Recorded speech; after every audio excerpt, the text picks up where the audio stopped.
At Christmas dinner, I heard my parents giving my $479,000 condo to my sister and her family without asking me. I clapped and I smiled. Then I sold it before New Year's and vanished, leaving them with 89 missed calls. My name is Tessa, 34 years old, and somehow still healing from wounds my family inflicted. As a successful supply chain consultant, I escaped their toxicity but maintained occasional contact. For my entire life, I have been the invisible foundation holding up the glittering facade of my family. I was the reliable one, the quiet one, the one who fixed problems and paid bills while my sister got the applause. But this Christmas, they pushed me too far. Before I continue this story, let me know where you are watching from in the comments below. Hit like and subscribe if you have ever had to stand up to family who underestimated your worth. The dining room of my parents' house in the affluent suburbs of Chicago was suffocatingly warm. The smell of roasted turkey and expensive pine candles filled the air. My mother Barbara had spent 3 days obsessing over the table setting. Crystal wine glasses caught the light from the chandelier. Silver cutlery was aligned with mathematical precision. It was a picture-perfect holiday scene. I sat near the end of the table, quietly eating my meal while my sister Melanie dominated the conversation. Melanie was 30 years old and currently pregnant with her third child. She sat next to her husband Blake, a 32-year-old aspiring entrepreneur whose business ventures consistently failed and required regular bailouts from my parents. For the past hour, I had listened to Melanie complain about the lack of space in their current rented duplex. She whined about how difficult it was to raise 2 active toddlers while pregnant again. Blake nodded along aggressively, complaining that he had no quiet space to pitch his imaginary investors on video calls. I offered polite nods and kept my focus on my plate. I had learned long ago that engaging in these conversations only led to requests for money. But I was completely unprepared for the ambush they had meticulously planned. My father Richard cleared his throat and tapped his crystal wine glass with a silver spoon. The sharp ringing sound brought the table to an immediate halt. He stood up at the head of the table, adjusting his cashmere sweater. He looked down at me with the authoritative expression he used during his corporate board meetings. He did not look like a father about to give a holiday toast. He looked like an executive about to announce a corporate restructuring. Before we move on to dessert, I have an important family announcement to make, my father began. His voice was loud and formal. As you all know, Melanie and Blake are expecting their third child in the spring. Their current living situation is simply no longer viable for a growing family. They need stability. They need room to breathe. And as a family, we always prioritize the needs of the children. I smiled and prepared to offer my congratulations, assuming my parents had decided to buy them a house. Instead, my father reached into the breast pocket of his jacket and pulled out a folded piece of paper. He walked down the length of the table and slid the document directly next to my dinner plate. It was a printed spreadsheet. The bold letters at the top read, "Move Out Schedule." I stared at the paper in total confusion. I looked up at my father, trying to process what I was seeing. Tessa, you have until December 28th to clear your belongings out of the downtown condo, my father announced. His tone was casual, as if he were asking me to pass the salt. The movers are booked for the 29th. Melanie and Blake need to be settled in before the new year. You are single. You are rarely home because of your consulting travel. You simply do not need 3 bedrooms and 2 bathrooms in the city center. It is completely wasteful. You can rent a nice little studio apartment out here in the suburbs. It will be much more suitable for your lifestyle. The entire room went dead silent. I could hear my own heartbeat drumming in my ears. My downtown condo was not just a piece of real estate. It was the physical manifestation of my entire adult life. I had saved for years to afford the down payment. I had worked 80-hour weeks managing global supply chains, negotiating international shipping contracts, and living out of suitcases to build my career. The condo was my sanctuary. It was worth $479,000, and it was mine. Before I could even formulate a response, Melanie leaned forward and started picking at the floral centerpiece. She did not even look at me. She just started issuing demands. You will leave the custom nursery furniture you bought for your home office, right? She asked. I know you use it for your computer monitors, but the wood finish is exactly what I need. I already promised my online mom group that I would have that exact aesthetic for the new baby room. Oh, and make sure you hire a professional cleaning crew before you leave. I cannot have my toddlers crawling around on floors that have not been sanitized. Her absolute entitlement hit me like a physical blow, but it also brought a sudden rush of clarity. This was exactly what they had done to me a decade ago. When I was 22 years old, I had worked 2 jobs to buy my very first car. It was a reliable used sedan that represented my freedom. 2 months after I bought it, my parents guilted me into letting Melanie borrow it for a weekend road trip. They said she deserved a break after a stressful semester. Melanie took my car and completely totaled it by texting while driving. When the police report came back, my parents did not punish her. Instead, my mother blamed me. She said I should have checked the brake pads before letting my sister drive, and that I was selfish for being upset about a piece of metal when my sister could have been hurt.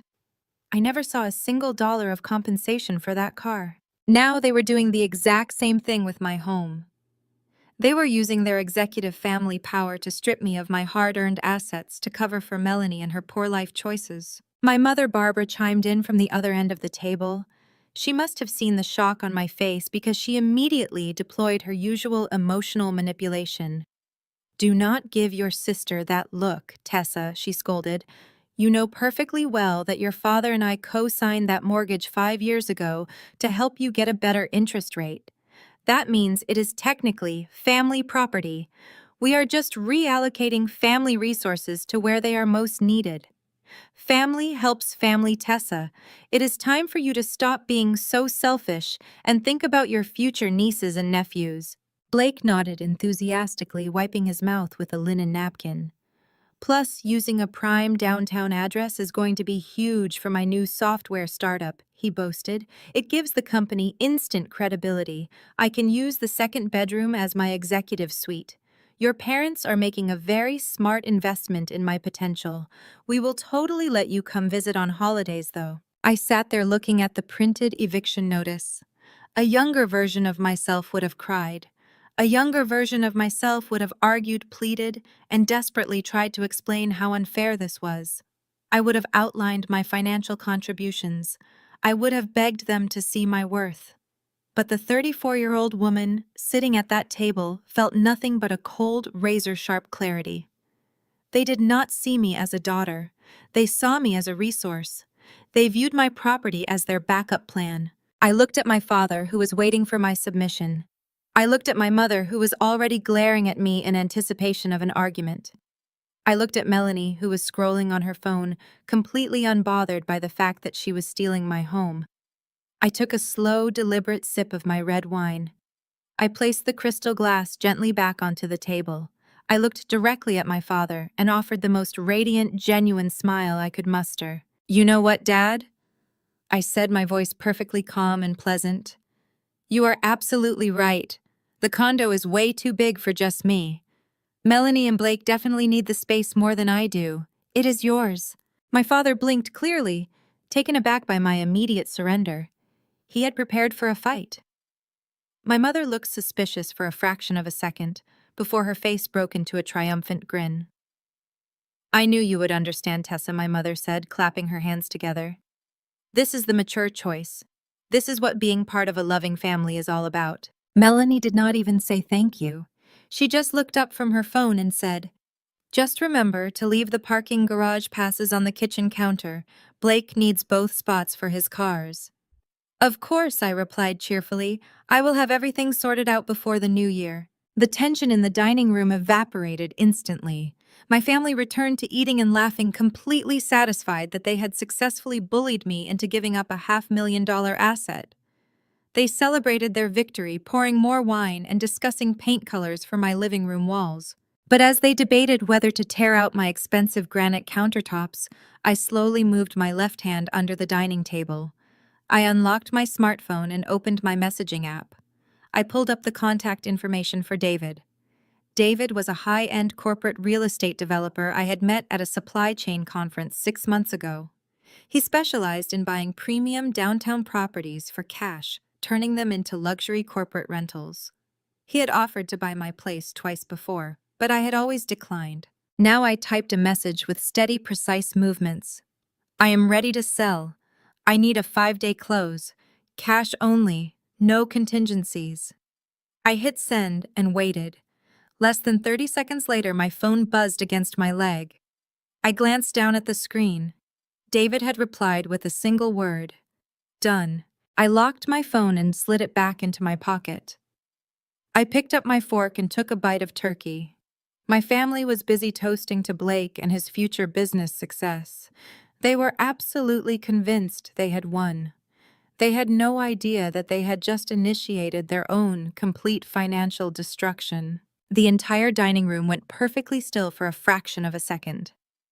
My father Richard blinked, his eyes widening slightly as if he had misheard me. He had braced his shoulders, preparing for a massive argument. He had expected me to scream, to cry, to demand an explanation for why my home was being stolen from under me. But I did not give him the satisfaction of a fight. Instead, I offered a calm, pleasant smile and repeated myself. You are right. The condo is yours. My father blinked, clearly taken aback by my immediate surrender. He had prepared for a battle. My mother looked suspicious for a fraction of a second before her face broke into a triumphant grin. I knew you would understand, Tessa, my mother said, clapping her hands together. This is the mature choice. This is what being part of a loving family is all about. Melanie did not even say thank you. She just looked up from her phone and said, Just remember to leave the parking garage passes on the kitchen counter. Blake needs both spots for his cars. Of course, I replied cheerfully. I will have everything sorted out before the new year. The tension in the dining room evaporated instantly. My family returned to eating and laughing, completely satisfied that they had successfully bullied me into giving up a $500,000 asset. They celebrated their victory, pouring more wine and discussing paint colors for my living room walls. Blake leaned back in his chair, hooking his thumbs into his belt loops. He had not held a steady job in 4 years. He called himself a serial entrepreneur, but his ventures were nothing more than expensive hobbies funded by my parents. My new tech startup is entering a crucial seed funding phase, Blake boasted, resting his hands on his stomach. We are developing a revolutionary blockchain integration platform for local artisanal coffee shops. It is going to disrupt the entire cafe industry. But when I am pitching to these Silicon Valley venture capitalists, I cannot have my corporate headquarters listed as a cramped rented duplex in the suburbs. It looks amateurish. It screams a complete lack of capital and ambition. Having a premium downtown address, specifically your building, gives the company instant prestige. I am going to convert your second bedroom into my executive suite. The natural light in there is fantastic for video calls. I kept my face perfectly neutral. Blake had not successfully launched a single business in his life. His last venture, a subscription box for luxury shoelaces, had cost my parents $40,000 before filing for bankruptcy. Yet here he was confidently claiming my home as his new corporate playground. An executive suite, I replied, keeping my voice entirely devoid of sarcasm. That sounds very professional, Blake. Oh, it gets better, Melanie chimed in, her eyes lighting up with a greedy, frantic energy. She was already treating my home as her personal canvas. We are going to completely gut the kitchen. Your taste is just so cold and corporate, Tessa. All that dark granite and stainless steel. It feels like a sterile hotel lobby. I need something warmer, something more maternal for the new baby. I am thinking bright white shaker cabinets, a farmhouse sink, and maybe some reclaimed wood shelving. Oh, and you are leaving the appliances, right? I mean, you will not need that massive smart refrigerator or the double oven in whatever tiny studio apartment you end up renting. Plus, Blake's startup needs all our liquid cash right now, so we cannot be burdened with buying new appliances. You understand. I nodded thoughtfully, cutting a piece of turkey. Of course, the appliances. It was breathtaking. The absolute audacity of it was almost magnificent to witness. They were not just evicting me from the sanctuary I had built. They were treating me like a fully furnished open house that they could just claim and strip for parts. They were demanding I leave thousands of dollars worth of premium appliances behind simply because paying for their own life was too inconvenient. My mother Barbara smiled, her chest puffing out with matriarchal pride. She clearly viewed this entire theft as a brilliant parenting maneuver, a masterful stroke of family management. "You see, Tessa, this is actually a blessing in disguise for you," she said, swirling her expensive red wine. "You have been living in a bubble. That supply chain consulting job of yours is so unstable and unpredictable. Flying around the country, living out of suitcases, negotiating with strangers, and having no real roots. It is not a proper life for a woman your age. You are 34 years old. This push is exactly what you need to ground yourself." I placed my hands in my lap out of sight. "Ground myself by moving into a suburban studio apartment?" I asked. "It will teach you real independence," my mother insisted, her voice taking on that familiar, condescending lecturing tone. "You have had it too easy living in that luxury building with the concierge and the fitness center. Renting a modest place will force you to budget properly. It will force you to settle down and perhaps finally find a husband instead of prioritizing corporate shipping routes and profit margins. You need to learn how the real world operates, Tessa." The sheer hypocrisy of her words almost made me laugh out loud. I had paid every single dime of that condo mortgage for 5 years. I paid the exorbitant property taxes. I paid the rising homeowners association fees. I paid for the plumbing repairs, the maintenance, and the custom upgrades. I had been living in the real world since the day I graduated high school. But this was my mother's signature move. She had a remarkable talent for rewriting history to suit her narrative of the moment. It was the exact same script she had used during my college years. When I was 18, she told me that living at home while attending the local state university would stunt my personal growth. She demanded I pay her $600 a month in rent for my childhood bedroom, claiming it would teach me financial responsibility. I worked 30 hours a week at a coffee shop smelling like roasted beans and exhaustion while managing a full course load just to pay my own mother for a roof over my head. Meanwhile, when Melanie went to college 2 years later, my parents completely changed their philosophy. They fully funded a luxury off-campus apartment for her. They paid her out-of-state tuition, her rent, and gave her a generous monthly allowance for clothing and entertainment. When I had asked my mother why Melanie did not have to pay rent or get a part-time job, she had simply sighed and said, "Melanie is delicate, Tessa.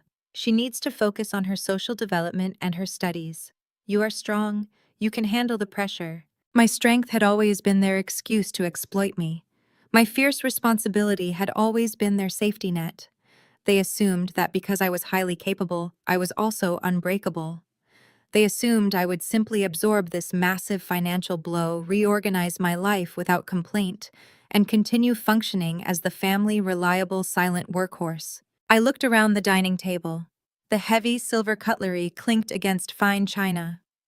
My father was serving himself another slice of turkey, looking incredibly pleased with his executive decision. Melanie was scrolling through pictures on her phone, likely searching for kitchen demolition inspiration and nursery themes.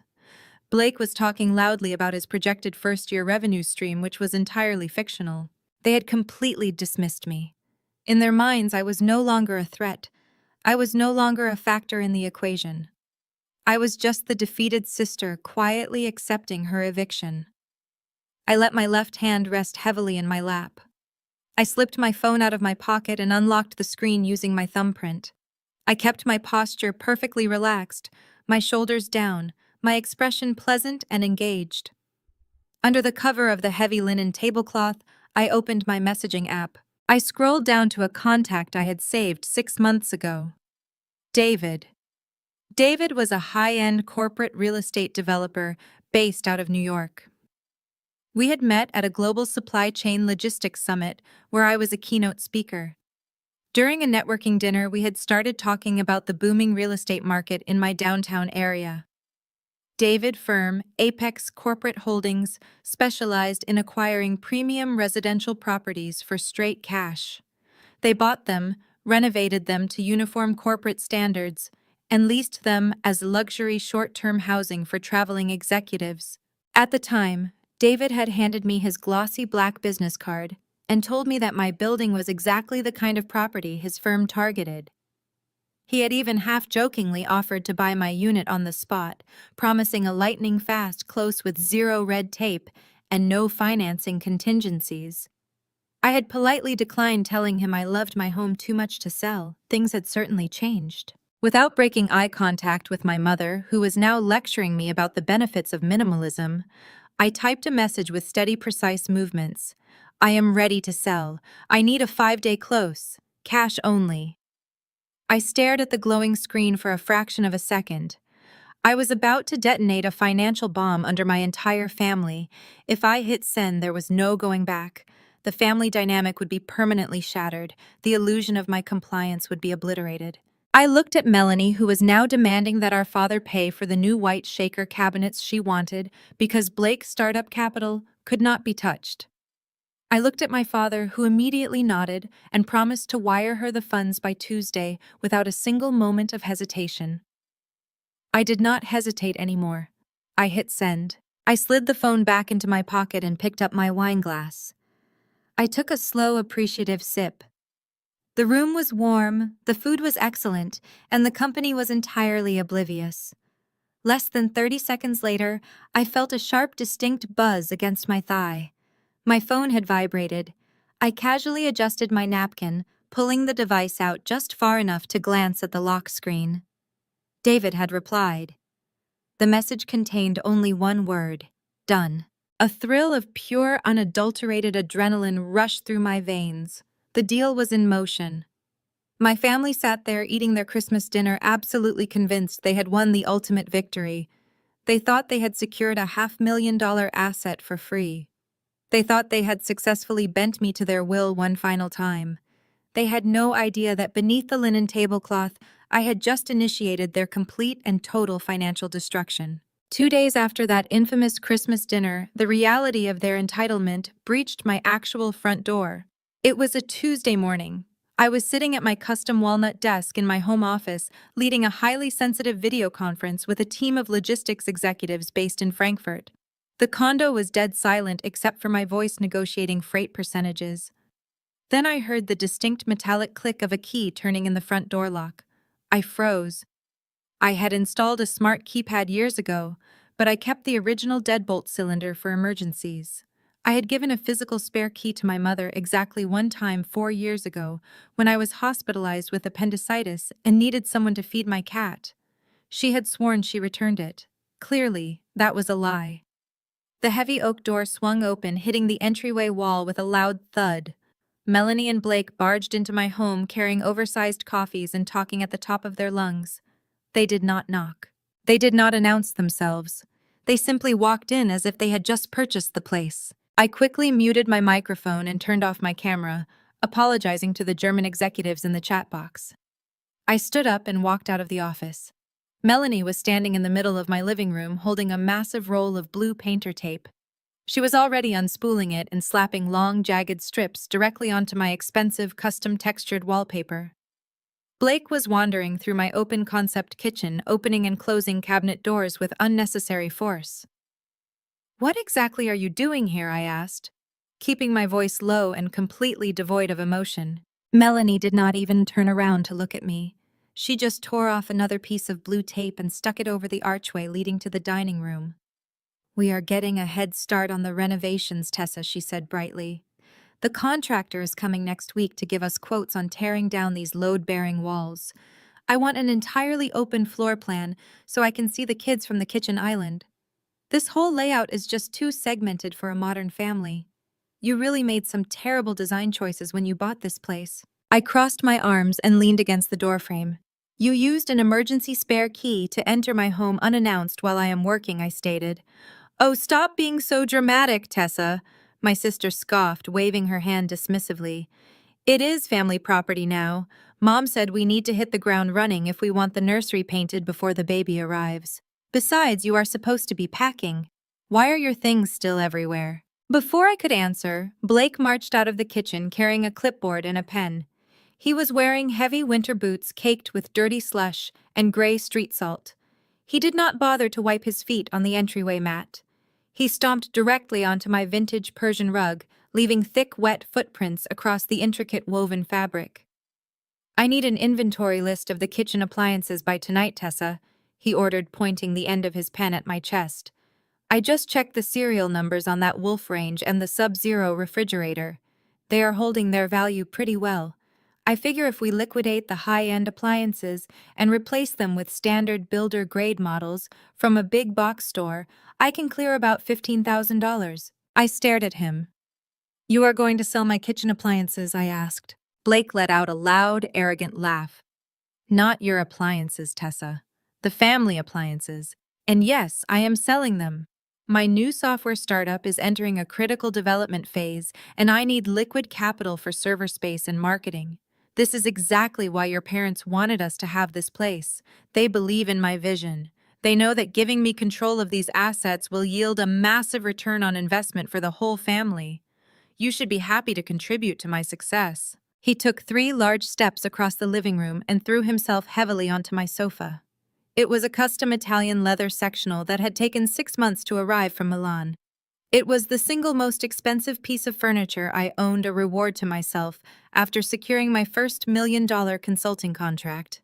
Blake kicked his heavy, muddy boots directly onto the pristine cream-colored leather. He shifted his weight, dragging the grit and salt across the delicate material. "Is the warranty on this couch still active?" he demanded, leaning his head back and resting his dirty boots right on the armrest. "Because honestly, it is a little stiff. It is not great for gaming. I am thinking I will sell this too. I can probably get a few grand for it on Facebook Marketplace. That will cover my travel expenses for when I need to pitch investors in San Francisco." Watching him desecrate my property was deeply triggering, but it also provided a profound sense of validation. Blake had a long-established history of leeching off the family assets, destroying them, and facing absolutely zero consequences. 3 years ago, he convinced my father to let him borrow his vintage restored sports car for a weekend to impress some imaginary business partners. Blake returned the car with a cracked engine block and completely ruined transmission because he had been drag racing it. My father had simply patted him on the back, paid the $20,000 repair bill, and told him to be more careful next time. Last year, Blake borrowed Melanie vehicle lease payments from my mother for 6 consecutive months, claiming his funds were tied up in crypto investments. My mother paid the lease without a single complaint while simultaneously lecturing me about spending too much money on professional work attire. Blake was a parasite masquerading as an innovator, and my parents were his willing hosts. Now he was sitting in my living room, casually appraising my belongings to fund his delusions.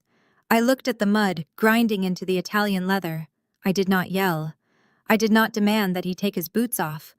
I did not grab the clipboard out of his hands. I simply offered him that same empty, chilling smile I had worn at Christmas dinner. "I will pull the warranty paperwork for the sofa and the appliances this afternoon," I said, my voice perfectly smooth. "I will leave it in a folder on the kitchen counter for you, Blake."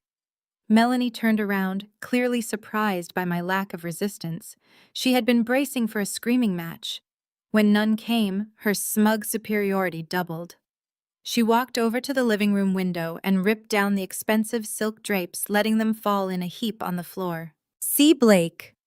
I told you she would eventually learn to cooperate," Melanie sneered. "Mom was right. This is going to be the best thing for you, Tessa. Mom says you need to learn real independence. Living in a cheap suburban studio apartment will finally teach you the value of $1. You have been living way above your station for years. It is time for you to face reality." I walked past her into the hallway closet and pulled out a stack of heavy-duty cardboard moving boxes and a roll of packing tape. I brought them into the living room and began assembling them with loud, sharp, tearing sounds. "You are absolutely right, Melanie," I said, taping the bottom of the first box. "I have been living in a completely different reality, but I am correcting that right now." Melanie crossed her arms, looking down at the cardboard boxes with an expression of intense pity. "Look, do not bother packing the heavy furniture or the big televisions," she instructed. "Your new place in the suburbs is not going to have room for a 75-inch screen or a massive dining table. Just pack your clothes and your bathroom stuff. Blake and I will handle liquidating the rest of the furniture. We will consider the profits as your final contribution to the family trust.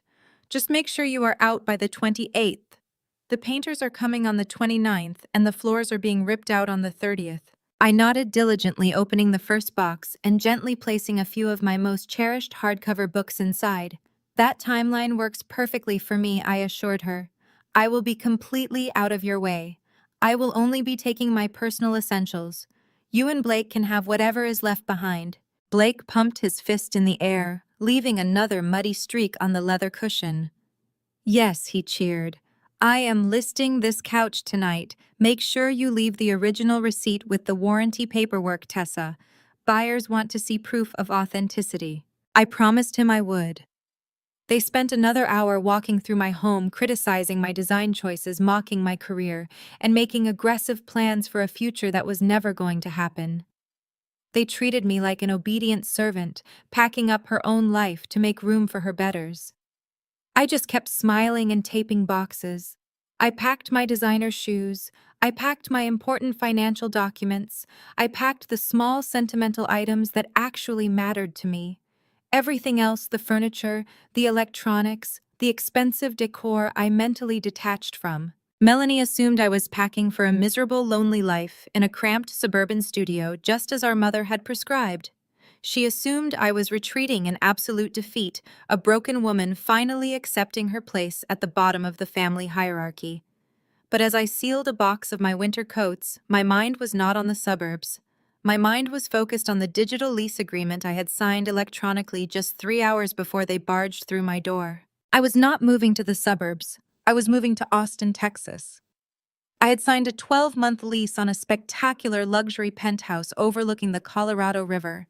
It had floor-to-ceiling windows, private elevator access, and a massive wrap-around terrace. I had already secured a highly lucrative consulting contract with a tech logistics firm based in the city. My new life was entirely funded, entirely secure, and entirely out of their reach. The heavy-duty boxes I was packing were not going to a cheap rental. They were being shipped via a premium private freight service to a different time zone. Melanie and Blake walked out of the condo an hour later, leaving blue tape stuck to my walls and mud tracked across my floors. Melanie yelled over her shoulder, reminding me to scrub the baseboards before I left. I locked the door behind them, engaging the smart lock override so their stolen spare key would never work again. I looked at the mud on the Italian leather sofa. Then I looked down at my phone. The title company had just sent an email confirming the escrow account was open and ready for the cash deposit from David Firm. The 5-day clock was officially ticking. The invasion was over and the trap was perfectly primed. My phone buzzed loudly against the hardwood floor, breaking the silence of my half-packed living room.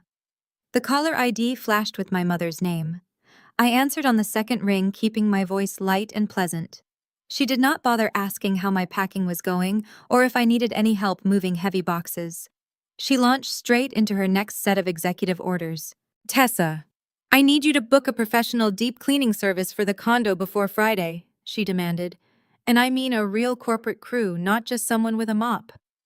Melanie has a very sensitive immune system right now because of the pregnancy, and Blake cannot focus on his software coding if there is dust in the air vents. I expect the place to be surgically clean when they bring their boxes inside. I sat on the edge of a taped cardboard box and listened to her demanding tone. I asked her who was paying for this premium service, since a corporate crew would easily cost over $800. My mother scoffed as if the question itself was an insult. You are paying for it, Tessa, she snapped. Consider it back rent. You have been living in a family-owned asset for 5 years, building your little consulting business while your sister has been struggling to raise a family in a cramped duplex. Paying for the cleaning crew is the absolute least you can do to show your gratitude for all the sacrifices we have made for you. It is a small token of appreciation for the privilege of using family property. I did not argue. I did not raise my voice or point out that I had paid every single dime of the mortgage. I simply smiled at the bare walls of my living room. You are completely right, Mom, I said, my voice smooth and agreeable. A professional deep clean is exactly what this place needs. I will take care of the cost. Consider the slate wiped clean. My mother paused for a second, clearly disarmed by my rapid surrender. She was so heavily armed for a screaming match that my compliance left her temporarily speechless. She quickly recovered her arrogant tone, praising my newly discovered maturity, before abruptly ending the call to go help Blake look at luxury office chairs online. I tossed my phone onto the counter and laughed aloud. The irony was almost poetic. She was charging me back rent for a property I legally owned. It was a flawless replication of her favorite financial manipulation tactic. During my junior year of college, my mother suddenly decided that living in my childhood bedroom was making me too dependent. She demanded I pay her $600 a month in rent to teach me the harsh realities of the adult world. I took on a third part-time job working late-night shifts at a diner just to hand my paychecks directly to my mother. I spent my weekends exhausted, smelling like cheap coffee and fryer grease, while desperately trying to maintain my grade point average. Meanwhile, Melanie was living her best life at an expensive private university. My parents completely funded a luxury high-rise apartment for her located just 2 blocks from her campus. It had a rooftop pool and a state-of-the-art fitness center. When I asked why Melanie did not have to pay rent, my mother claimed Melanie was fragile and needed a stress-free environment to focus on finding a suitable husband. My fierce independence was always their weapon to use against me. They penalized me for being capable and rewarded my sister for being a parasite. But I was not that exhausted college student anymore. I was a professional who understood exactly how to close a deal. The building intercom buzzed sharply, cutting through my memories. I walked over to the security panel and pressed the talk button. It was Marcus, the lead property inspector for Apex Corporate Holdings. David had sent him over to do the final physical walkthrough to ensure the condo met their strict investment criteria. I pressed the button to unlock the lobby doors and buzz him up to my floor. I opened my front door and waited in the hallway. Just as the elevator doors parted to reveal Marcus holding a heavy-duty digital tablet and a laser measuring tool, the stairwell door adjacent to my unit clicked open. Melanie emerged breathless and holding a half-empty iced coffee. "I forgot my blue tape," she announced, pushing past me and walking straight back into my condo. "Blake wants me to mark out exactly where his standing desk is going to go, so he can visualize the workflow." She stopped dead in her tracks when she saw Marcus stepping into the entryway behind me. Marcus was a tall, broad-shouldered man wearing a sharp polo shirt with the Apex corporate logo discreetly embroidered on the chest. He looked around the stripped-down living room with a professional assessing gaze. Melanie narrowed her eyes and looked at me. "Who is this?" she demanded, crossing her arms over her maternity shirt. "Are you already bringing in the cleaning crew because they need to use organic products only?" I stepped between them and offered my most convincing sisterly smile. "Melanie." "This is Marcus," I said, gesturing to the inspector. "I hired him as a specialty contractor to come take some preliminary measurements of the space. I wanted to make sure you and Blake had exact dimensions for your new nursery furniture and the executive suite renovations. He is just going to do a quick walkthrough to check the layout." Melanie's face completely transformed. Her suspicious glare vanished and was instantly replaced by a glowing, arrogant sense of entitlement. She absolutely loved the idea that I was spending my own money to hire professionals to cater to her interior design whims. "Oh, that is actually very helpful of you, Tessa," she said, taking a sip of her iced coffee. She immediately turned her attention to Marcus, treating him like her personal employee. "Listen, Marcus. The second bedroom is going to be the nursery. I need you to measure the window frames very carefully. We are importing custom silk blackout blinds from France, and the dimensions have to be down to the millimeter. Also check the structural integrity of the ceiling in the dining room.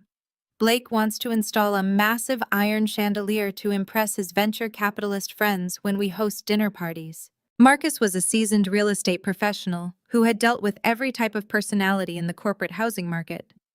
He did not miss a beat. He offered Melanie a polite professional nod and tapped his digital tablet. "Absolutely, ma'am," he said, his voice perfectly even. "I will make sure to check the load-bearing capacity of the ceiling joists and get those precise window dimensions for you. I just need to verify the condition of the HVAC system and the plumbing infrastructure first to ensure everything is up to code for the new baby." Melanie waved her hand grandly, granting him permission to inspect my property. Go right ahead, she said. Just do not track dirt on the floors. I need this place pristine. I stood quietly in the kitchen watching the masterpiece unfold. Marcus methodically moved through my $479,000 condo. Melanie followed him for the first 10 minutes, pointing out all the expensive upgrades I had paid for, and loudly taking credit for how good they would look once she redecorated. She pointed to the custom rainfall shower in the master bathroom and told Marcus she planned to rip out the imported Italian tile because the color washed out her skin tone. Marcus dutifully noted the pristine condition of the premium fixtures on his tablet. He checked the water pressure. He tested the smart thermostats. He opened the electrical panel and verified that the wiring had been recently updated to accommodate high-voltage servers, exactly what David Firm required for their corporate clients. When Marcus reached the kitchen, he spent a long time examining the premium appliances Blake had explicitly planned to rip out and sell on Facebook Marketplace. The Sub-Zero refrigerator and the Wolf range were the crown jewels of the condo. Marcus checked the serial numbers and verified they were in perfect working order. Those are top of the line, Marcus noted casually, turning to Melanie. You rarely see these in standard residential units. They hold their value incredibly well. Melanie smirked, clearly pleased with herself. Yes, well, my husband Blake is a tech CEO, so we only deal in premium assets, she lied flawlessly. But honestly, they are a little too bulky for my taste. We are probably going to liquidate them next week to free up some capital for his software launch. I watched Marcus tap a final command into his tablet.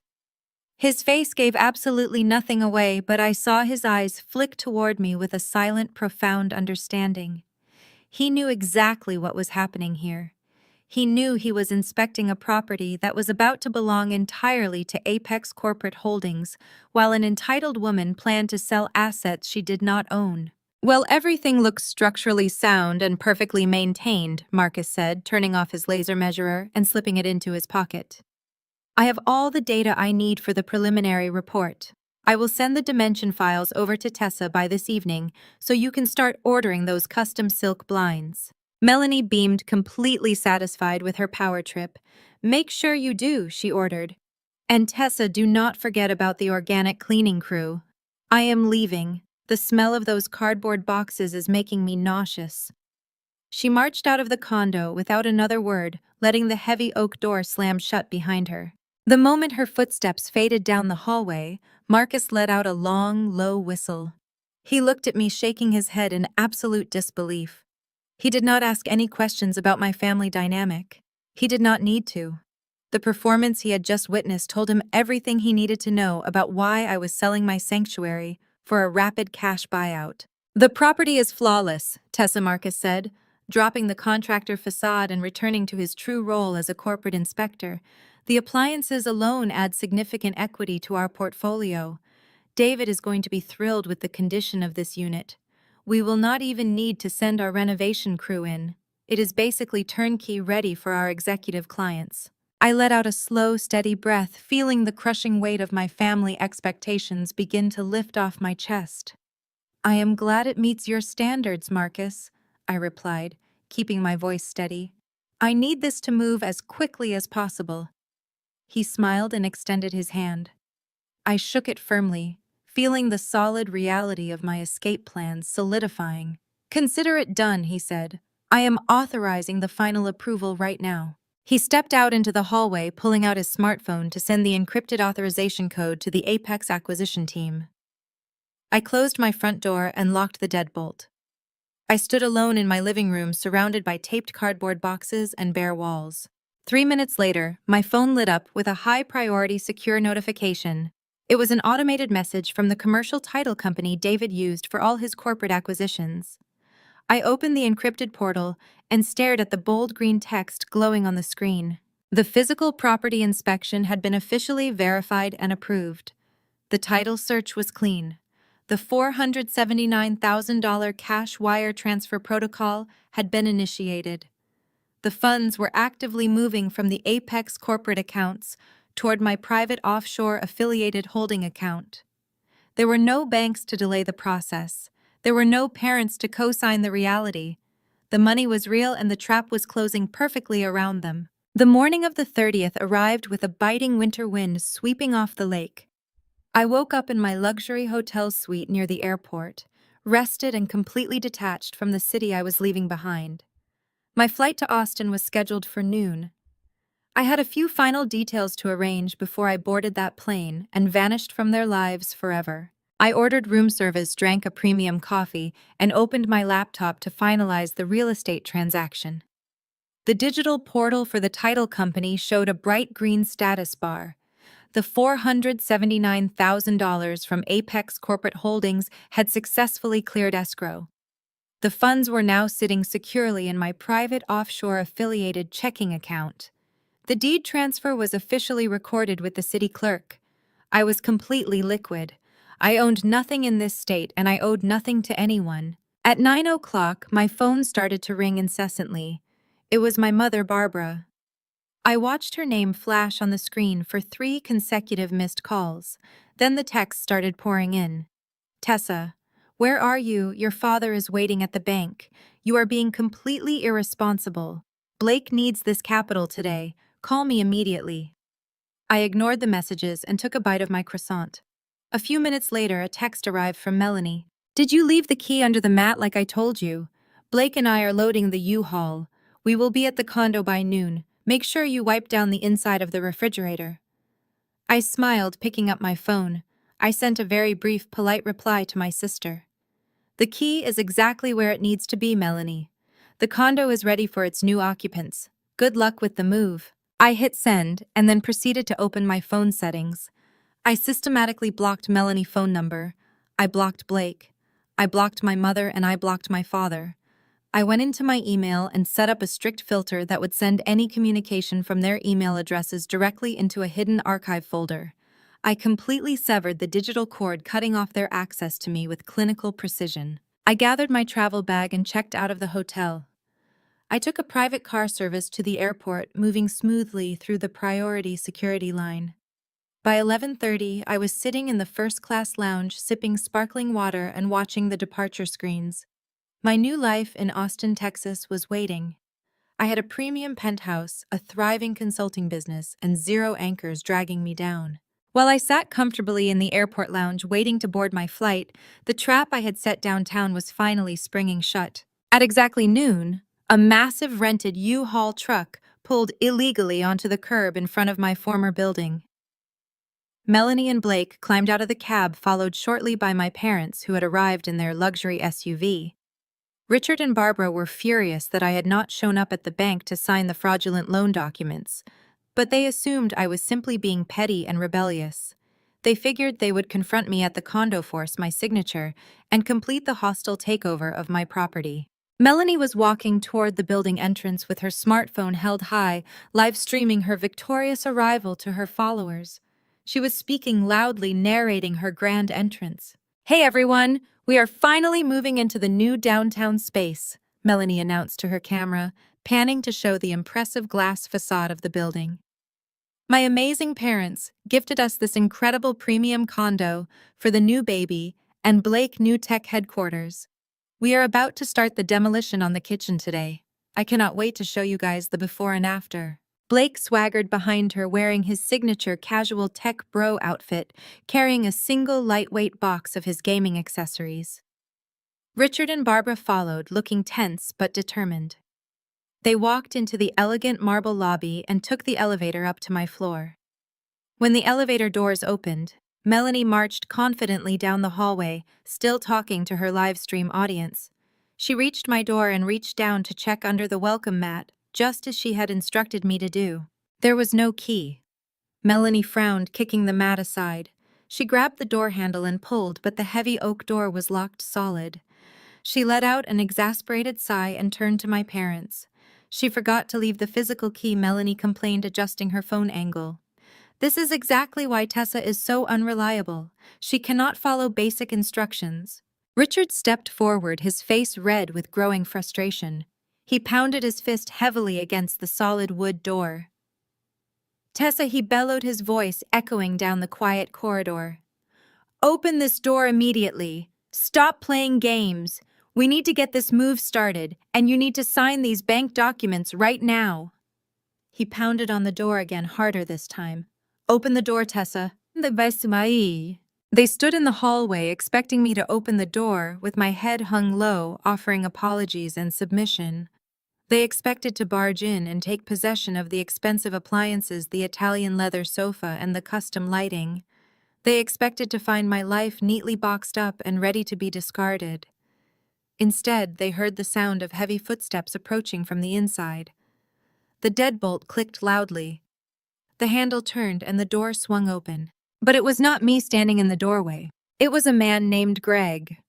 He was a broad-shouldered, imposing construction foreman, wearing a bright yellow high-visibility vest, a hard hat, and heavy steel-toed work boots. He was holding a battered clipboard and looking at my family with an expression of complete confusion. Behind him, the condo was a loud, chaotic construction zone. 3 other men in work gear were actively ripping up the hardwood floors with crowbars. The sound of power drills and shattering wood filled the air. The custom wallpaper had already been torn down, exposing bare drywall. Richard froze his fist, still raised in the air mid-knock. He stared at the foreman, then looked past him into the gutted, empty cavern that used to be my living room. There was no 75-inch television. There was no furniture. The kitchen was completely stripped of every premium appliance, leaving only bare hookups and empty spaces. "What the hell is going on here?" Richard demanded, his voice dropping an octave in shock. "Who are you, and what are you doing to my daughter property? Get out of this condo immediately." Greg the foreman narrowed his eyes and shifted his stance, blocking the doorway completely. "Your daughter property?" he asked, letting out a sharp, abrasive laugh. "Buddy, I do not know who your daughter is, but this property belongs to Apex Corporate Holdings. They closed on it for straight cash 3 days ago. My crew and I were hired to gut the interior down to the studs today. We are converting this entire floor into luxury micro-apartments for corporate leasing." Melanie dropped her smartphone. It hit the hallway floor with a loud crack, the screen shattering instantly. Her live stream abruptly went dark, ending her broadcast of the family victory. She stared past the foreman, her eyes wide with absolute horror, as she realized the custom nursery she had planned, the expensive appliances she intended to keep, and the premium address she had claimed were entirely gone. Blake's face drained of all color. He dropped his box of gaming accessories. The reality of the empty kitchen hit him first. The appliances he had explicitly planned to sell for his startup capital were missing. The executive suite he had boasted about was currently being demolished by a man with a sledgehammer. "This is a mistake," Richard insisted, his voice shaking as panic began to overtake his executive confidence. "I co-signed the mortgage on this unit. My name is on the original financial documents. You cannot buy a property without the legal owner consent. We are moving my daughter in today." Greg shook his head, tapping his pen against his clipboard. "Look, man, I do not care about your family drama. The title cleared clean yesterday. The previous owner, a Miss Tessa, filed a sole ownership deed transfer 2 years ago. It was a completely unencumbered cash sale. Apex owns this unit free and clear. Now, unless you have a hard hat and a work order, you need to step back and move that massive U-Haul out of the loading zone downstairs before I have it towed. We have a shipment of industrial steel framing arriving in 10 minutes. Greg stepped back and slammed the heavy oak door directly in my father's face. The deadbolt clicked, locking them out in the hallway. Barbara let out a loud, dramatic gasp, clutching her chest. She pulled out her phone, her hands trembling violently as she frantically dialed my number. She expected my phone to ring. She expected to scream at me, to demand an explanation, to force me back into compliance. Instead, she was met with a cold, automated carrier message informing her that my number was no longer in service, while my family stood in the hallway of an apartment building they did not own. Staring at a locked door they could not open, I handed my boarding pass to the flight attendant. I walked down the jet bridge and found my spacious first-class seat. I settled in, buckling my seatbelt and looking out the window at the gray winter sky of the city I was leaving behind. The plane engines roared to life, pushing me back against the leather seat. As we lifted off the ground, ascending above the clouds, I felt a profound, undeniable sense of peace. The heavy burden of being the family resource, the reliable foundation, the silent victim was gone. I had sold it all for cash. I was free.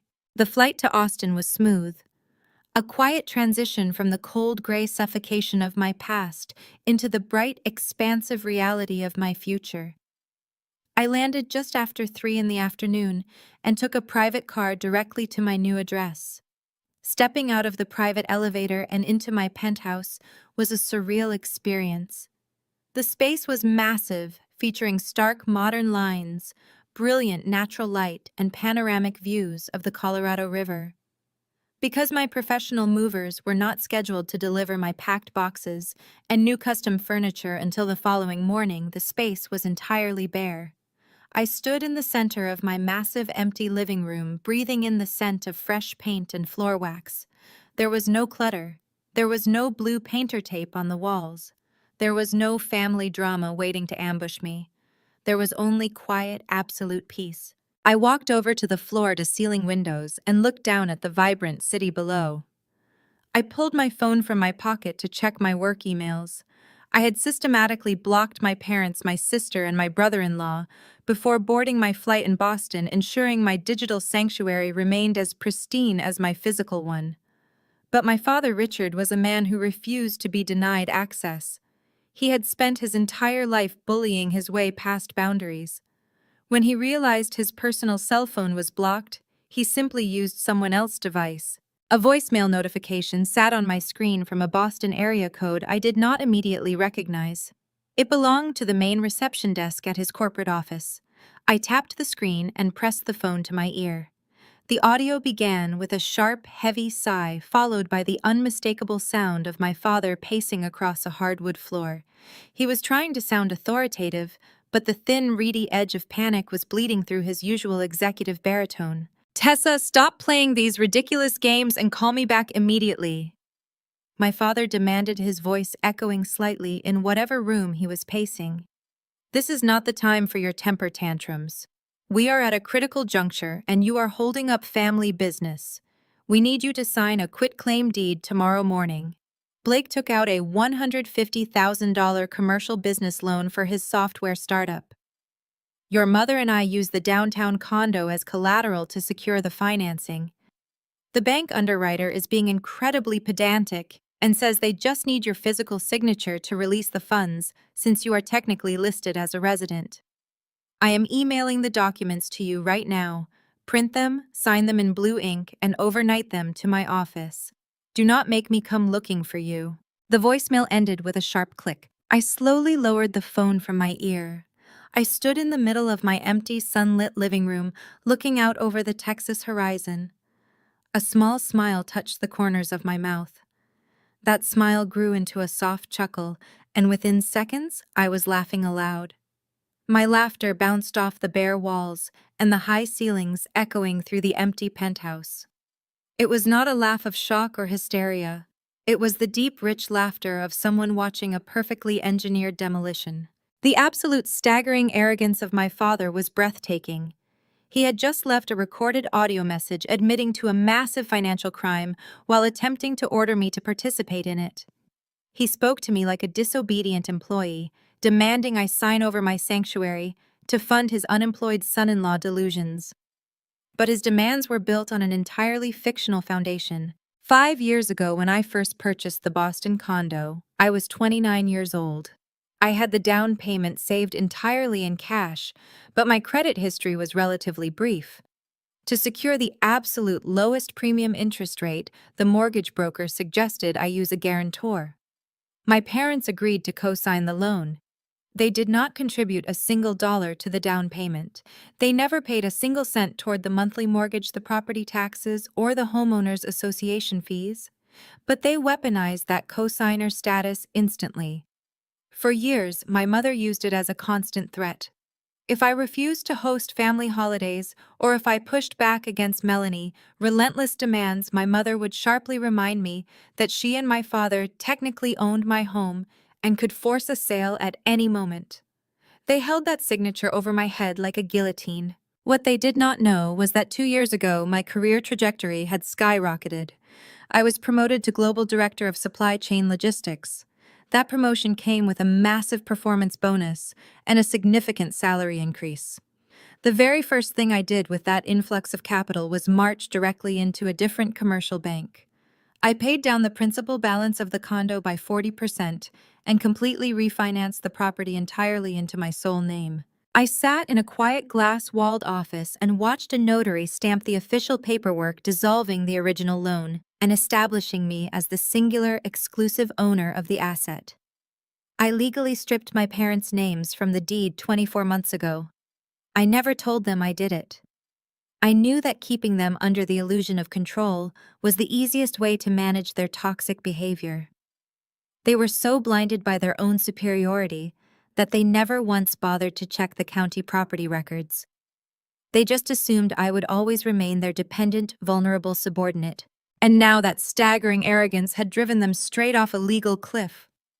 I walked over to the sleek marble kitchen island and set my phone down, tapping the screen to replay the voicemail.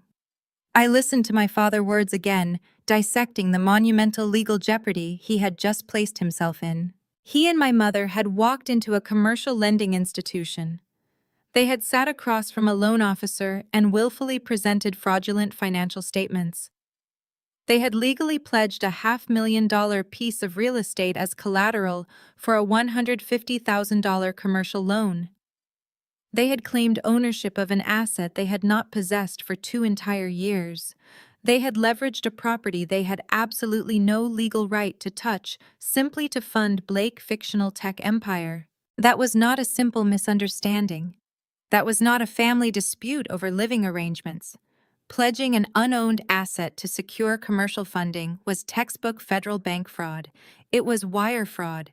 It was a willful misrepresentation on a commercial loan application. And the trap they had walked into was even deeper than my father realized. He thought the bank was just being pedantic by asking for my signature. He thought I was just a resident whose name needed to be cleared from the paperwork. The reality was the bank underwriter had likely pulled the title search and realized my father was not on the deed at all.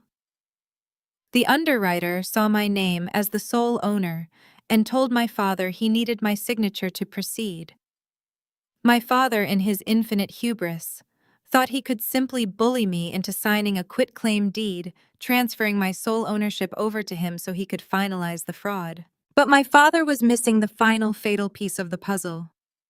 As of 3 hours ago, when the Apex Corporate Holdings wire transfer cleared my offshore account, I was no longer the owner of that condo either. If my father forged my signature or attempted to push this loan through, he would not just be stealing from his daughter. He would be attempting to defraud a multi-billion-dollar corporate real estate holding company. Apex had a legal team that would absolutely decimate anyone who tried to place a fraudulent lien on their freshly acquired premium asset. My parents and Blake had unknowingly initiated a financial war against a corporate giant that would not hesitate to involve federal prosecutors. I did not call my father back. I did not text him to warn him. I did not scream or cry or ask how he could betray me so deeply. I was entirely past the point of seeking their love or understanding. I was operating purely on strategy. I tapped the screen of my phone and downloaded the voicemail audio file directly to my secure cloud storage. I opened my encrypted email application and created a new message. I typed in the address of my personal attorney, a ruthless corporate litigator based in Manhattan, who had helped me structure my offshore accounts and navigate the Apex acquisition. I attached the audio file of my father's voicemail to the email. I kept my message incredibly concise, strictly outlining the legal reality of the situation. I typed the following words with steady, precise keystrokes. Attached is an audio recording received today from my father, Richard. In this recording, he explicitly admits to attempting to secure a commercial business loan for his son-in-law, Blake, using my former Boston property as collateral. As you know, my parents were legally removed from that property deed 24 months ago. Furthermore, the property is now legally owned by Apex Corporate Holdings. My family is actively attempting to commit commercial bank fraud, and they are demanding I sign a quitclaim deed to facilitate their crime. Please archive this audio file for our records. Draft a formal cease and desist letter to my parents and Blake, detailing their fraudulent actions. Inform them that any further attempts to leverage my former property or contact me regarding this illegal loan will result in immediate notification to the federal banking authorities and the Apex corporate legal team. I read over the email one time, verifying the cold professional tone. I was not asking my lawyer to protect me emotionally. I was instructing him to lock the iron gates around my new life. I pressed send. The email vanished into cyberspace, carrying the final definitive blow to my family illusions. They had expected me to be a subservient victim, crying in a cheap suburban apartment while they stripped my life for parts. Instead, they were about to receive a certified legal notice, informing them that their golden child Blake had led them directly into a federal fraud investigation. They were about to realize that the safety net they had abused for years had quietly completely removed itself, leaving them to free fall into the concrete reality of their own actions. I walked away from the kitchen island and moved back to the massive floor-to-ceiling windows. The late afternoon sun was reflecting brightly off the Colorado River, casting a warm, golden light across my empty living room. My new city stretched out before me, full of brilliant, untouched potential. The silence in the penthouse was no longer just the absence of noise.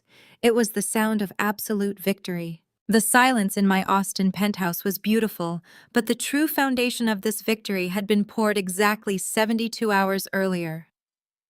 Before the German executives, before the frantic voicemails from my father, and before my family shattered against the reality of an empty condo, there was the closing.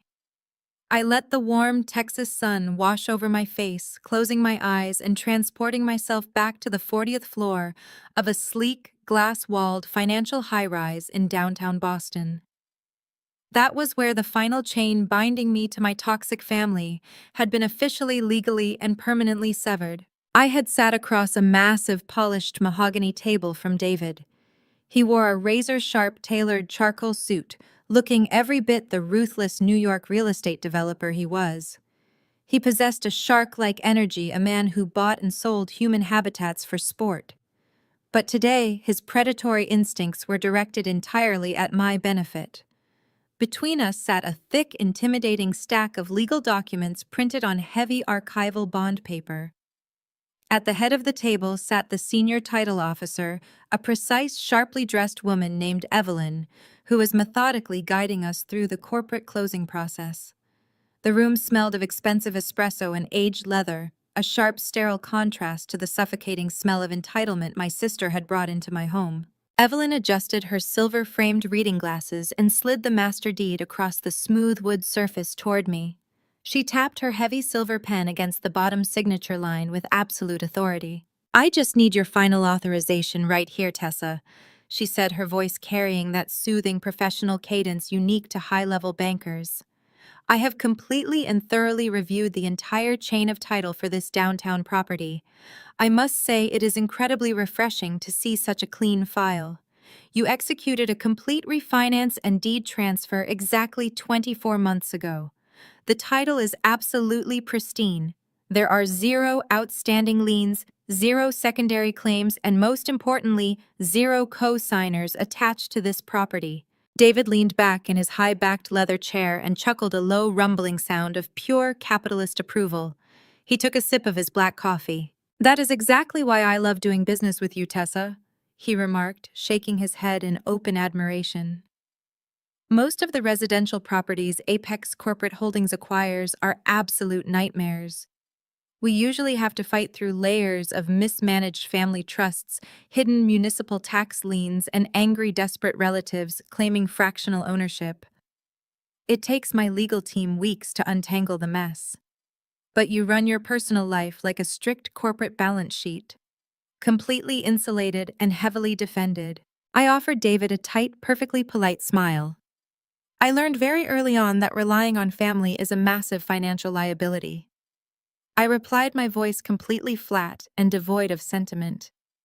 "I prefer to own my assets outright." Evelyn nodded in agreement, stamping a supplemental document with a heavy mechanical thud that echoed in the quiet room. "Well, your intense diligence has paid off immensely," she confirmed, looking directly into my eyes. "I can state with absolute legal certainty that Richard and Barbara have 0 rights to this condominium. They hold no equity, They hold no leverage, and their names do not exist anywhere in the municipal property registry. They are complete ghosts in this transaction. Once you sign this final page, Apex Corporate Holdings assumes complete and total ownership, and you walk away entirely free. I picked up the heavy silver pen Evelyn had provided. The metal was cool against my skin. Just as the fine tip touched the thick paper, my smartphone vibrated aggressively against the mahogany table. The screen illuminated the dim boardroom, displaying a text message notification from my mother, Barbara. Even though I was seconds away from completely liquidating my physical connection to them, she simply could not resist taking one final opportunity to try and break my spirit. I glanced down at the glowing screen. She had sent me a web link to a digital real estate listing. It was a listing for a dismal, cramped 400-square-foot studio apartment located in the absolute furthest, cheapest suburb of the city. The apartment featured heavily stained beige carpets, a tiny galley kitchen with outdated yellowing appliances, and a single barred window overlooking a commercial dumpster.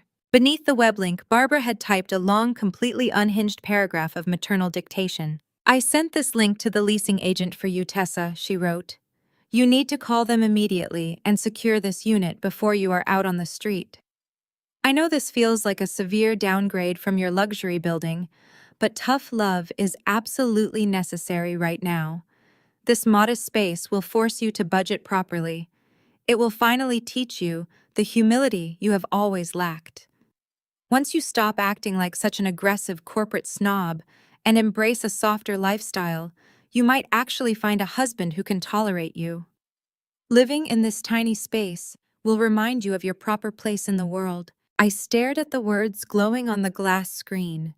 The absolute staggering delusion of her message was almost beautiful in its toxicity. She genuinely believed she had broken me. She genuinely believed that she had successfully orchestrated my total financial ruin just to fund Blake Fake Software Company. She thought I was sitting in my stripped-down living room panicking about where I was going to sleep next week. She thought she was dispensing grand maternal wisdom by trying to force me into a miserable, isolated existence simply because I refused to be a subservient prop in her perfect family narrative. My mind flashed back to my sophomore year of college. I remembered standing in our suburban kitchen handing her a crumpled envelope containing $600 in cash. It was the tips I had earned working double shifts at a diner until 3 in the morning. She had taken the cash without a single word of gratitude, claiming it was mandatory rent for my childhood bedroom. She told me the exact same thing back then. She claimed the financial extortion was tough love designed to prepare me for the real world. Meanwhile, she was driving across town to stock Melanie luxury high-rise refrigerator with expensive organic groceries using my father Platinum credit card. She had always penalized my ambition. She had always treated my independence as a direct threat that needed to be neutralized. She wanted me humble. She wanted me poor. She wanted me desperate enough to settle for a mediocre life because my independent success highlighted her own glaring failures as a mother. I did not reply to her text message. I did not type out a furious paragraph telling her that she was currently attempting to secure a fraudulent commercial loan against a property I was actively selling for straight cash. I simply swiped the notification away, dismissing her toxic existence from my screen with a single graceful motion of my thumb. I looked back up at Evelyn and David. The conference room was completely silent, waiting on my command. I tightened my grip on the silver pen.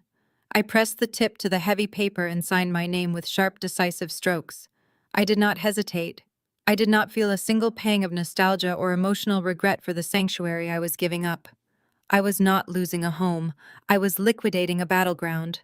I slid the master deed across the polished table to David. He took his own pen and signed his name on behalf of Apex Corporate Holdings, finalizing the corporate acquisition with a swift, aggressive scrawl. He closed the thick leather folder and handed it directly to Evelyn, sealing the transaction. "Excellent," Evelyn said, her tone brisk and intensely efficient.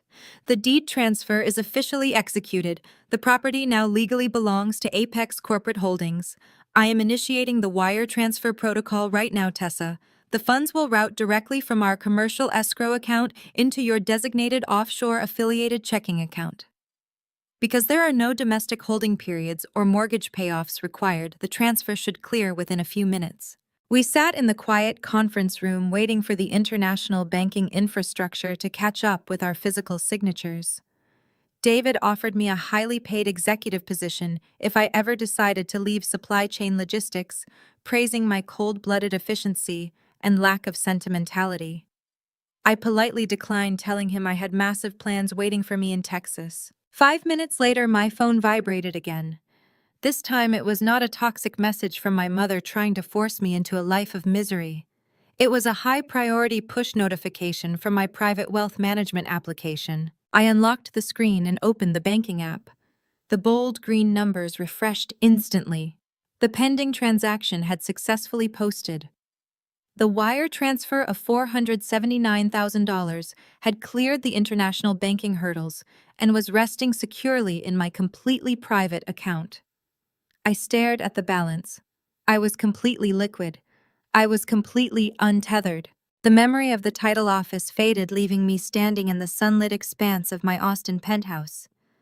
The sleek hardwood floors beneath my feet grounded me in the present. I stared at the balance on my screen one last time before locking the phone and setting it face down on the marble kitchen island. I was completely liquid. I was completely untethered. 10 minutes later, a sharp chime broke the silence of the empty penthouse. It was a secure notification from Marcus, my Manhattan-based corporate litigator.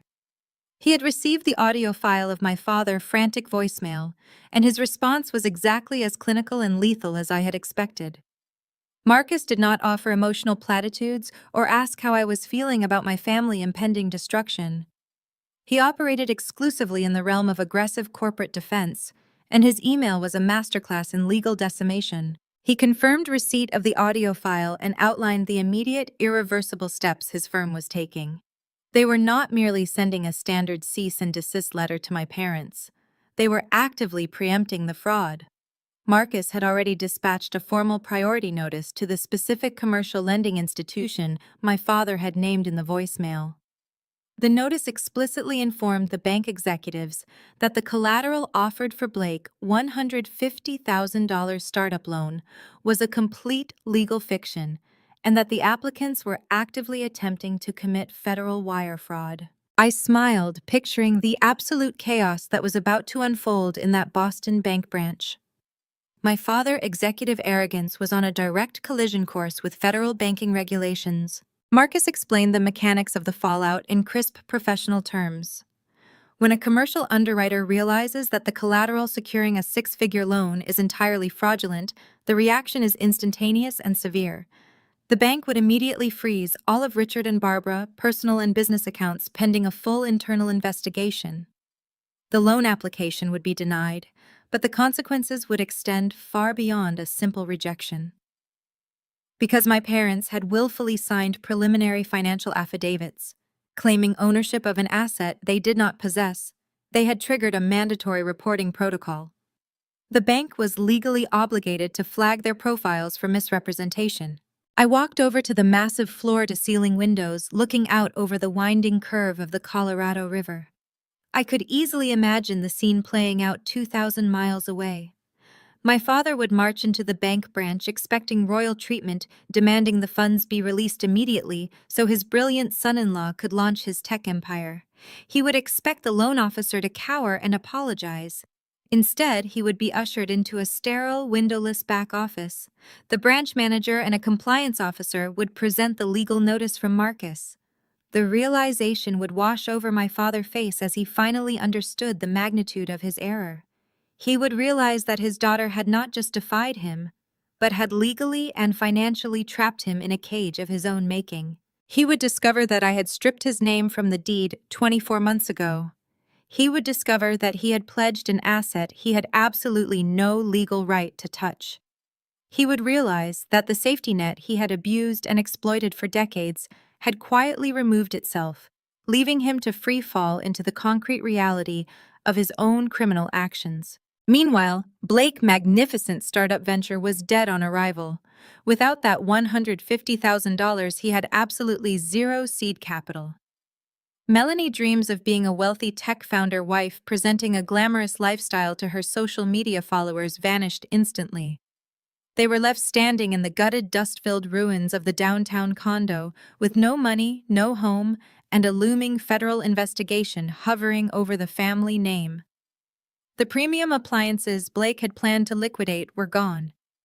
The luxury space Melanie had planned to claim was currently being demolished by a crew of men in high-visibility vests.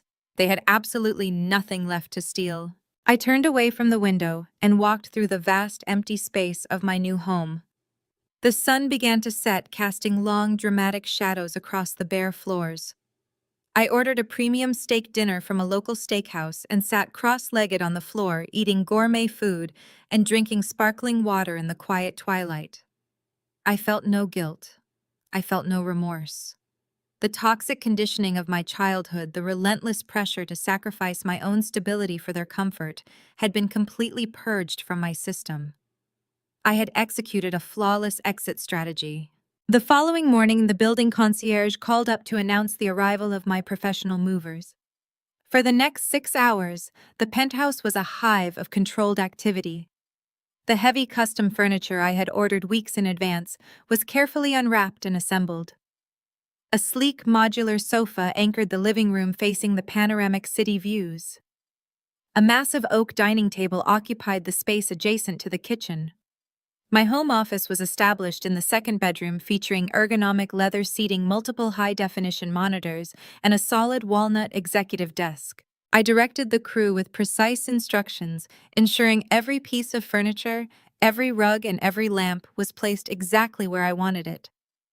I was no longer the family dumping ground, forced to live with their discarded hand-me-downs and constant interference. I was Tessa, the global director of supply chain logistics, a woman who commanded respect and enforced absolute, unyielding boundaries. By mid-afternoon, the movers cleared out, leaving the penthouse looking like a spread from an architectural design magazine. I brewed a fresh cup of coffee using my new espresso machine and sat at my executive desk. I opened my laptop and began the process of establishing my new consulting business. I registered my new limited liability company in the state of Texas. I opened local corporate bank accounts, transferring a calculated portion of my offshore funds to cover immediate operational expenses and marketing materials. I was building an empire of my own, completely insulated from the financial parasites I had left behind in Boston. As I finalized the corporate registration, my email inbox chimed. It was one final piece of correspondence from Massachusetts. It was not from my family. It was from Greg, the construction foreman hired by Apex Corporate Holdings. He sent a brief professional email with 3 high-resolution photos attached. I clicked on the images. The downtown condo had been stripped down to the bare concrete slab and exposed steel studs. The custom wallpaper, the Italian leather sofa, the premium lighting fixtures, all of it was completely gone. It was a sterile, blank slate, ready for the corporate developers to transform it into highly profitable micro-apartments. Greg added a short note beneath the photos thanking me for the smooth transaction and the clear communication. At the end of the email, he casually mentioned that a very angry older couple and a young man wearing a tech vest had been escorted off the premises by building security when they attempted to interfere with the demolition crew. The building manager had officially trespassed them from the property, warning them that the police would be called if they returned. I stared at the photos for a long moment, committing the image of the gutted apartment to memory. It was the perfect visual representation of what my family had done to my trust over the years. They had stripped it down to nothing, leaving only cold, empty space. But unlike the condo, I had not stayed behind to be demolished. I had sold the ruins and walked away wealthy. I deleted the email and emptied my digital trash folder permanently, erasing the images from my devices. I did not need the photos, the past was entirely dead. I closed my laptop and grabbed my keys. The late afternoon sun was shining brightly outside, a stark contrast to the bitter winter wind I had left behind. I took the private elevator down to the lobby and stepped out onto the vibrant, bustling streets of Austin. The air was warm and carried the scent of barbecue and blooming native flowers. People walked past me laughing and talking, completely unaware of the massive, invisible victory I had just secured. I was a total stranger in this city, And that was my greatest, most powerful asset. I had zero history here. I had no obligations to anyone. My time, my money, and my energy belonged exclusively to me. I walked down toward the river, feeling the warm breeze against my face. The heavy, suffocating burden of being the reliable foundation for a family that despised me was gone. I had cut the cord. I had set the trap. I had watched them walk willingly into their own destruction. I smiled, breathing in the fresh Texas air. I could be anyone I wanted to be in this new world. And as I watched the sunset over the sparkling water, I chose to be unstoppable. The first morning of my new life dawned bright and impossibly warm for the final day of December. I woke up in my Austin penthouse feeling completely rested, a sensation I had not experienced in over a decade. I walked into my sprawling custom kitchen, brewed a dark roast coffee, and sat at the marble island. I opened my laptop to check my secure email server. While I was sitting in peaceful silence 2,000 miles away, the absolute chaos of my departure was finally detonating on the icy streets of Boston. I did not have to guess how my family reacted to my absence. I had front-row tickets to the entire spectacle. Before boarding my flight, I had instructed my former building concierge, a man named Marcus, who had always despised my father, arrogant attitude to keep an eye on Unit 4B. More importantly, my cousin Jenna, a silent observer who had always quietly sympathized with my situation, had managed to screen record my sister entire morning. Jenna emailed me the high-definition video file with a single word in the subject line, checkmate. I clicked play on this video file and watched the trap I had meticulously built spring shut with flawless precision. The video opened on the freezing gray streets of downtown Boston. It was exactly 9 o'clock on New Year Eve morning. The wind was visibly whipping down the concrete canyon, slicing through the thin fabric of the pedestrians' coats. A massive bright orange U-Haul box truck was parked aggressively and illegally across two designated loading zones directly in front of my former luxury building. The truck was angled so poorly that it was actively blocking a lane of morning traffic, causing a chorus of angry car horns to echo in the background. Vanessa filled the center of the video frame. She was holding her smartphone high above her head, utilizing a ring light attachment to ensure her makeup looked flawless, despite the biting winter wind. She was wearing a pristine white designer trench coat, a stark contrast to the grimy city sidewalk. She had a wide, manicured smile plastered across her face. "Good morning, everyone, and Happy New Year Eve," Vanessa chirped into the camera, her voice dripping with artificial sweetness. We are officially kicking off the new year with the most massive life update ever. Blake and I are finally moving into our gorgeous new downtown home today. I cannot even begin to tell you how incredibly blessed we are. My amazing parents completely gifted us this premium real estate for Blake New Tech headquarters and our future family. It is an absolute dream come true. She panned the camera around to show the towering glass facade of the building. In the background, Blake was struggling to lower the heavy metal ramp of the U-Haul truck. He was wearing his signature tech bro uniform consisting of a Patagonia fleece vest, expensive sneakers, and a beanie. He looked completely out of his depth wrestling with the heavy equipment, but he managed to shoot a cocky thumbs up toward the camera lens. A sleek black luxury SUV pulled up directly behind the moving truck, parking perfectly inside a red fire zone. My father, Richard, and my mother, Barbara, stepped out of the vehicle. Richard was wearing his heavy cashmere winter overcoat, looking every bit the ruthless corporate executive. He carried a leather portfolio tucked under his arm, completely convinced he was arriving to conquer a kingdom he already owned. Barbara followed closely behind him, wrapped in expensive fur, carrying a tray of iced coffees she had presumably purchased to celebrate their grand victory over my independence. "Look who just arrived," Vanessa squealed, pointing the camera at our parents. "The best parents in the entire world. They made all of this possible." We are about to head upstairs to our new penthouse floor unit to start measuring the kitchen for a complete custom demolition. I am thinking imported Italian marble and double waterfall islands. Stay tuned for the ultimate before and after transformation, guys. Vanessa flipped the camera back to her face, blew a kiss to her followers, and marched toward the heavy brass revolving doors of the lobby. Blake abandoned the U-Haul ramp and jogged to catch up with them, carrying a single lightweight cardboard box filled with his gaming headsets and wireless controllers. I watched the screen closely as the four of them entered the opulent marble lobby. Marcus, the concierge, was standing behind the polished mahogany front desk. I saw Marcus look up from his computer monitor, his eyes widening slightly as the imposing group marched past the velvet ropes. "Excuse me, Mr. Wilson," Marcus called out, stepping out from behind the desk. "Sir, you cannot park a commercial moving vehicle in the front loading zone. Furthermore, Unit 4B is currently restricted.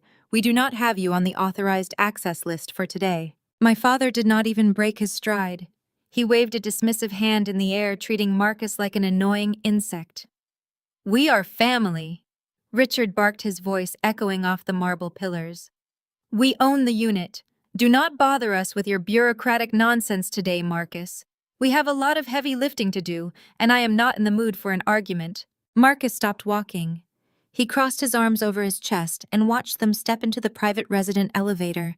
He did not call security. He did not try to physically stop them. He simply let the polished steel doors slide shut, allowing them to ride directly up to the 40th floor. Marcus knew exactly who legally owned that unit now, and he knew they were walking straight into a concrete wall. The video perspective shifted as the elevator smoothly ascended. Vanessa was still broadcasting to her live audience, adjusting her hair in the mirrored reflection of the elevator doors. "We are almost there, you guys," Vanessa whispered dramatically to the camera. "The views from this floor are absolutely insane. I cannot wait to show you the master suite. It has a massive soaking tub and a walk-in closet that is literally the size of my old apartment." The elevator chimed a soft melodic note and the doors parted. The family stepped out into the quiet, thickly carpeted hallway. The corridor was hushed and completely empty, smelling faintly of expensive air freshener and fresh lilies. Vanessa led the charge, holding her phone out in front of her, narrating every step. Blake trailed behind her, whistling a cheerful tune. Barbara and Richard walked shoulder to shoulder, radiating smug satisfaction. They reached the heavy, solid oak door of Unit 4B. Vanessa stepped right up to the frame, her smile bright and unwavering. "Okay, guys, here we go," she announced, reaching out to grasp the handle. She stopped. The camera angle shook slightly as her hand hovered in midair. I paused the video on my laptop and zoomed in on the frame. The sleek brushed nickel smart lock that had graced my front door for 5 years was completely gone. In its place, a massive heavy-duty industrial steel deadbolt had been violently bored into the oak wood. The surrounding wood was splintered and raw, indicating a rapid, aggressive installation. The brass unit numbers that used to gleam on the center panel had been pried off, leaving dark rectangular shadows on the door surface. The decorative welcome mat I had kept in the hallway was missing. Vanessa lowered her phone slightly, the confusion bleeding through her perfect digital smile. "What the hell is this?" she muttered, her voice losing its cheerful cadence. "Where is the digital keypad?" Tessa was supposed to leave the access code active. She grabbed the heavy brass handle and yanked it downward. The door did not budge. It was locked, solid, an unyielding fortress of wood and steel. Vanessa yanked it again, harder this time, her acrylic nails clicking aggressively against the metal. "Did she change the locks?" Blake asked, stepping forward and dropping his box of gaming gear onto the hallway floor. Richard pushed his way to the front of the group, his face instantly darkening with a sudden violent flush of anger. He stared at the mangled wood and the heavy industrial lock. His executive composure vanished entirely, replaced by a towering, furious entitlement. He assumed I was inside. He assumed I had locked myself in the condo in a pathetic, desperate attempt to keep them out. He thought I was throwing a childish tantrum, delaying his grand master plan by a few petty hours. "Tessa!" Richard bellowed, his deep voice shattering the quiet elegance of the luxury corridor. He raised his heavy fist and slammed it against the solid oak door. The booming sound echoed down the hallway like a gunshot. "Open this door immediately, Tessa," he commanded, pounding his fist against the wood 3 more times. "Stop playing these pathetic games. We do not have time for your theatrics today. The moving truck is downstairs, and the bank is waiting for the quitclaim deed. Open the goddamn door and sign the paperwork." Barbara stepped up beside him, clutching her fur coat. Really? Tessa? This is incredibly immature, Barbara scolded, raising her voice to penetrate the heavy door. We are your family. You are making a complete fool of yourself. Open the door right now before your father calls the building management and has them drill the lock. Vanessa raised her phone again, clearly intending to broadcast my eventual tearful surrender to her thousands of followers. She wanted them to see me open the door defeated and broken, handing over the keys to my life. They all stood there in the hallway, forming a semicircle of absolute judgment, completely convinced they held all the power.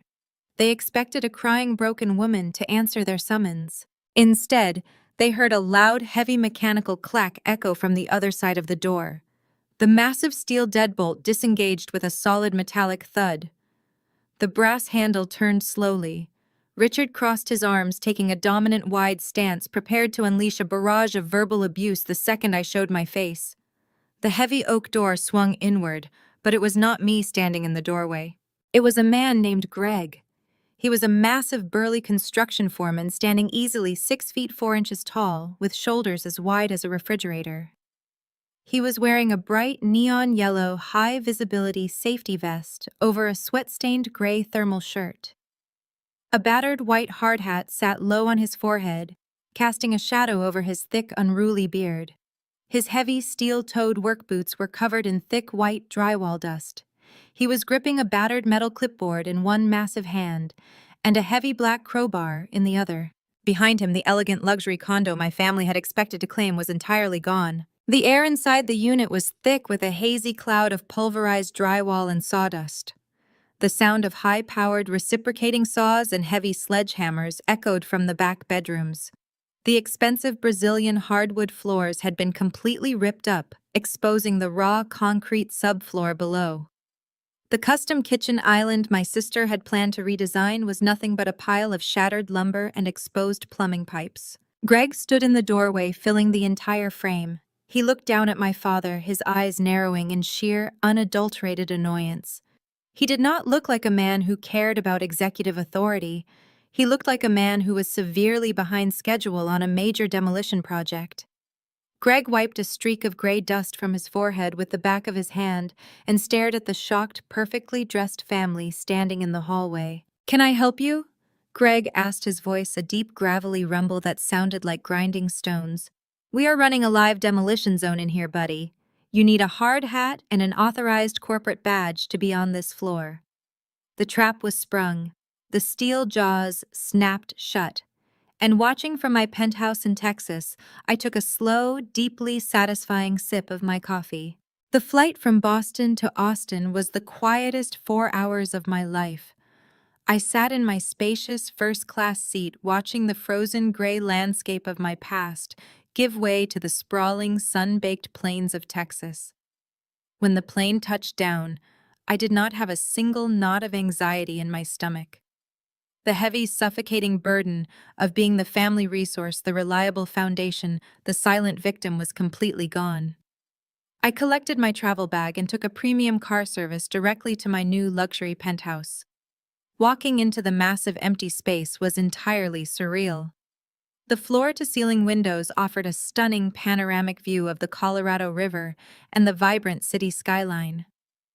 I stood in the center of the vast, sunlit living room, dropping my bag onto the pristine hardwood floor and taking a deep breath of the warm air. I had legally severed my primary phone number before boarding my flight, ensuring my family could not reach me as their downtown demolition disaster unfolded. However, my professional consulting line remained active. I pulled my secondary phone from my jacket pocket, intending to email my new clients and confirm my arrival. As the screen illuminated, I saw a high-priority notification sitting in the center of the display. It was a single frantic voicemail from my father, Richard. He had bypassed my blocked personal number and called my business line directly, clearly desperate to reach me after Greg, the construction foreman, had slammed the heavy oak door in his face. I tapped the screen and pressed the phone to my ear. The audio began with a sharp, heavy sigh, followed by the unmistakable sound of my father pacing aggressively across a hard surface.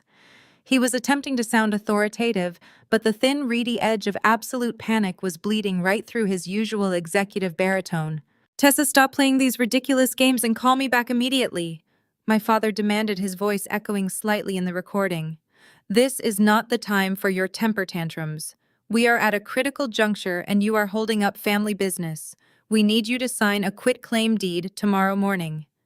Blake took out a $150,000 commercial business loan for his software startup. Your mother and I used the downtown condo as collateral to secure the financing. The bank underwriter is being incredibly pedantic and says they just need your physical signature to release the funds since you are technically listed as a resident. I am emailing the documents to you right now. Print them, sign them in blue ink, and overnight them to my office. Do not make me come looking for you. The voicemail ended with a sharp, abrasive click. I slowly lowered the phone from my ear. I stood in the middle of my empty, sunlit living room, looking out over the Texas horizon. A small smile touched the corners of my mouth. That smile grew into a soft chuckle, and within seconds, I was laughing aloud. My laughter bounced off the bare walls and the high ceilings, echoing through the empty penthouse. It was not a laugh of shock or hysteria or fear. It was the deep, rich, effortless laughter of someone watching a perfectly engineered demolition from a completely safe distance. The absolute staggering arrogance of my father was breathtaking. He had just left a recorded audio message explicitly admitting to a massive financial crime while simultaneously attempting to order me to participate in it. He spoke to me like a disobedient subordinate, demanding I sign over my sanctuary to fund his unemployed son-in-law delusions of grandeur. But his aggressive demands and his entire financial scheme were built on a completely fictional foundation. 5 years ago, when I first purchased the Boston condo, I was 29 years old. I had the entire down payment saved in cash, but my credit history was relatively brief. To secure the absolute lowest premium interest rate, the mortgage broker suggested I use a guarantor. My parents eagerly agreed to co-sign the loan.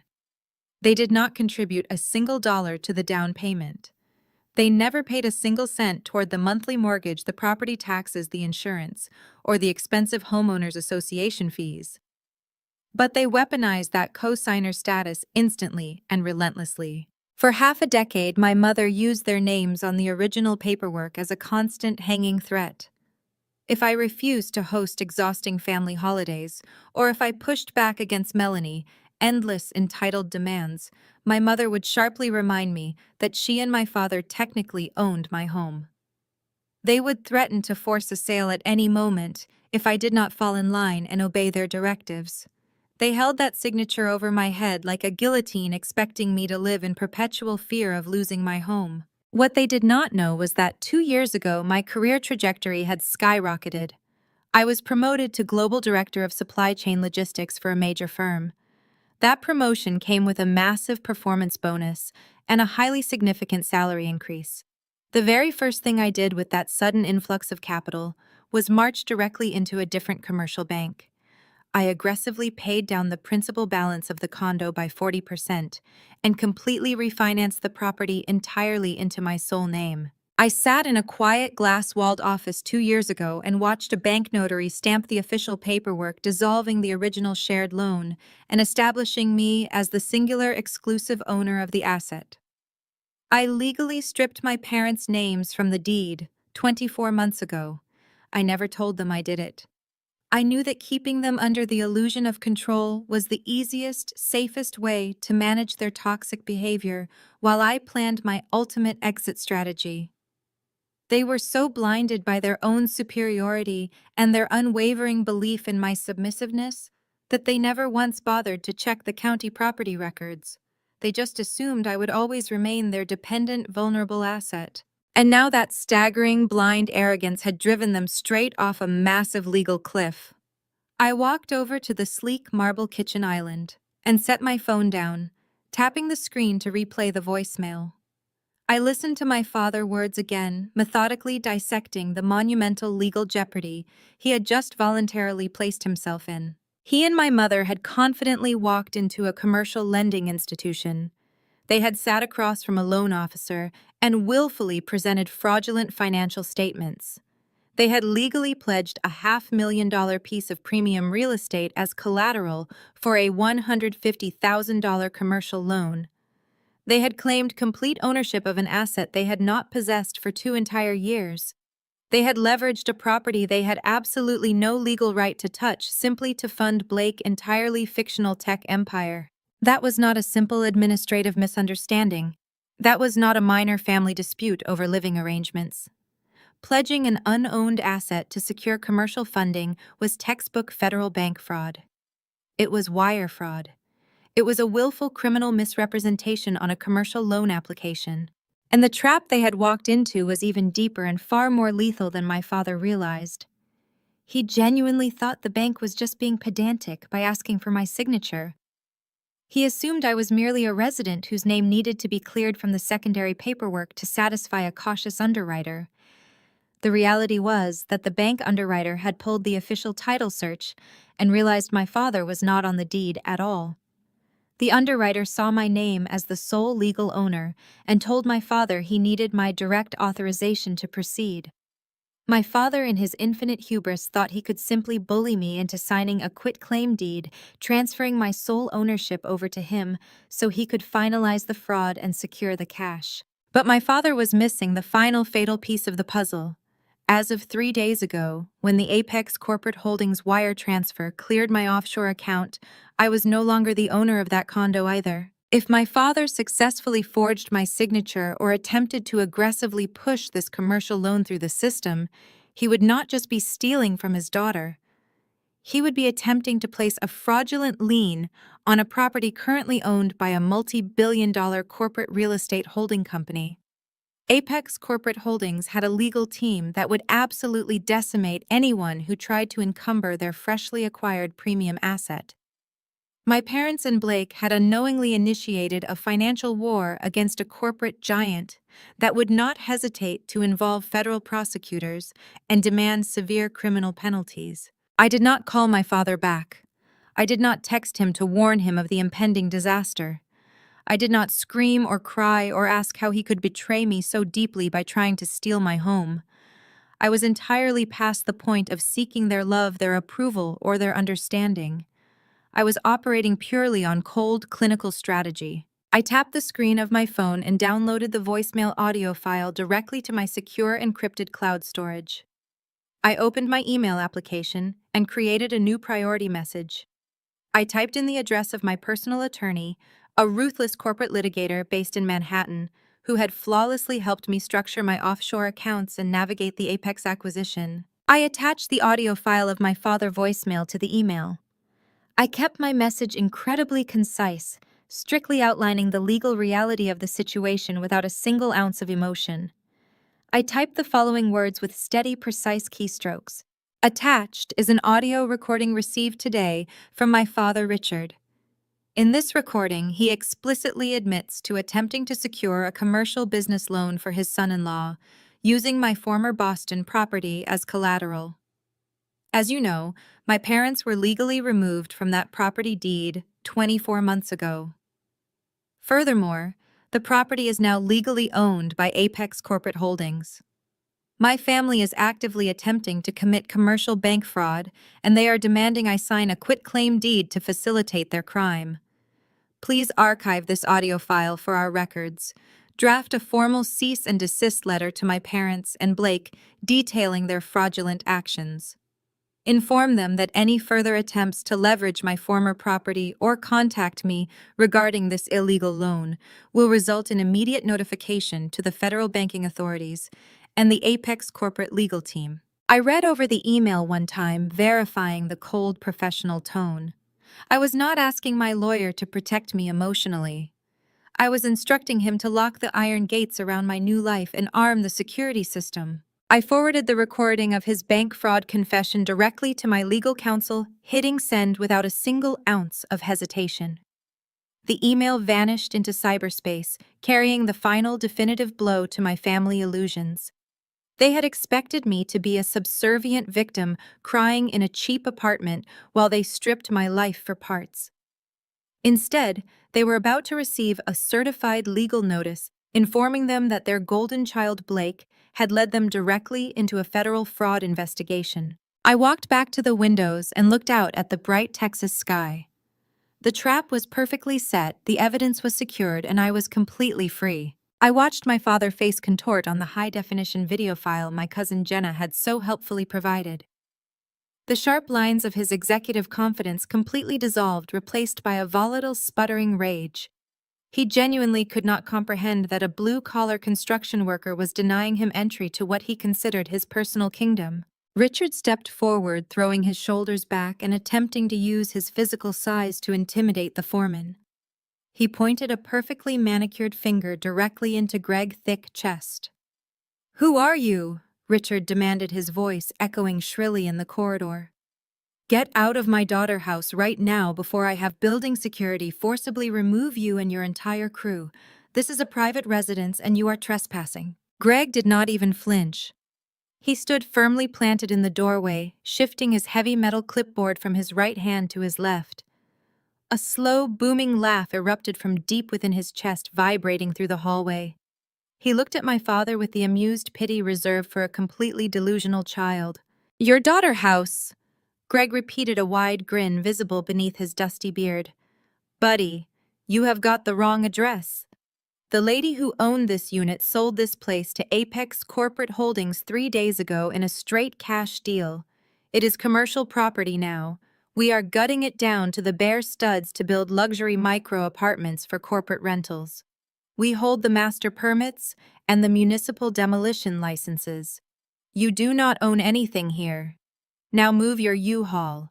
You are illegally blocking the commercial loading zone downstairs, and my drywall delivery trucks cannot get into the bay." Vanessa was still holding her smartphone aloft, capturing every single humiliating second of this interaction on her live broadcast. The thousands of followers who had just watched her brag about her glamorous new penthouse were now watching a dust-covered foreman publicly evict her family from a demolition zone. I could almost see the real-time comments flooding her screen, asking why she was lying about owning a home that was actively being destroyed by a corporation. The color drained completely from Vanessa's face, leaving her pale and trembling beneath her designer makeup. She let out a sharp, piercing scream of pure frustration. Her fingers opened, and the expensive smartphone slipped from her grasp. The device plummeted to the hardwood floor, landing with a sharp crack. The camera lens faced upward toward the ceiling, capturing a skewed, disorienting angle of the hallway before the live stream abruptly terminated, cutting off the broadcast entirely. Blake was standing behind Vanessa, and he looked as though he were about to be physically ill. The cocky tech founder persona evaporated instantly. His skin turned a sickly shade of gray, and he swayed slightly on his feet. He was not mourning the loss of the custom kitchen or the panoramic views. His mind was rapidly calculating a much darker reality. He had just signed official bank documents pledging this exact property as collateral for a massive commercial loan. He was staring directly at a foreman who had just confirmed the property belonged to a multi-billion-dollar corporation.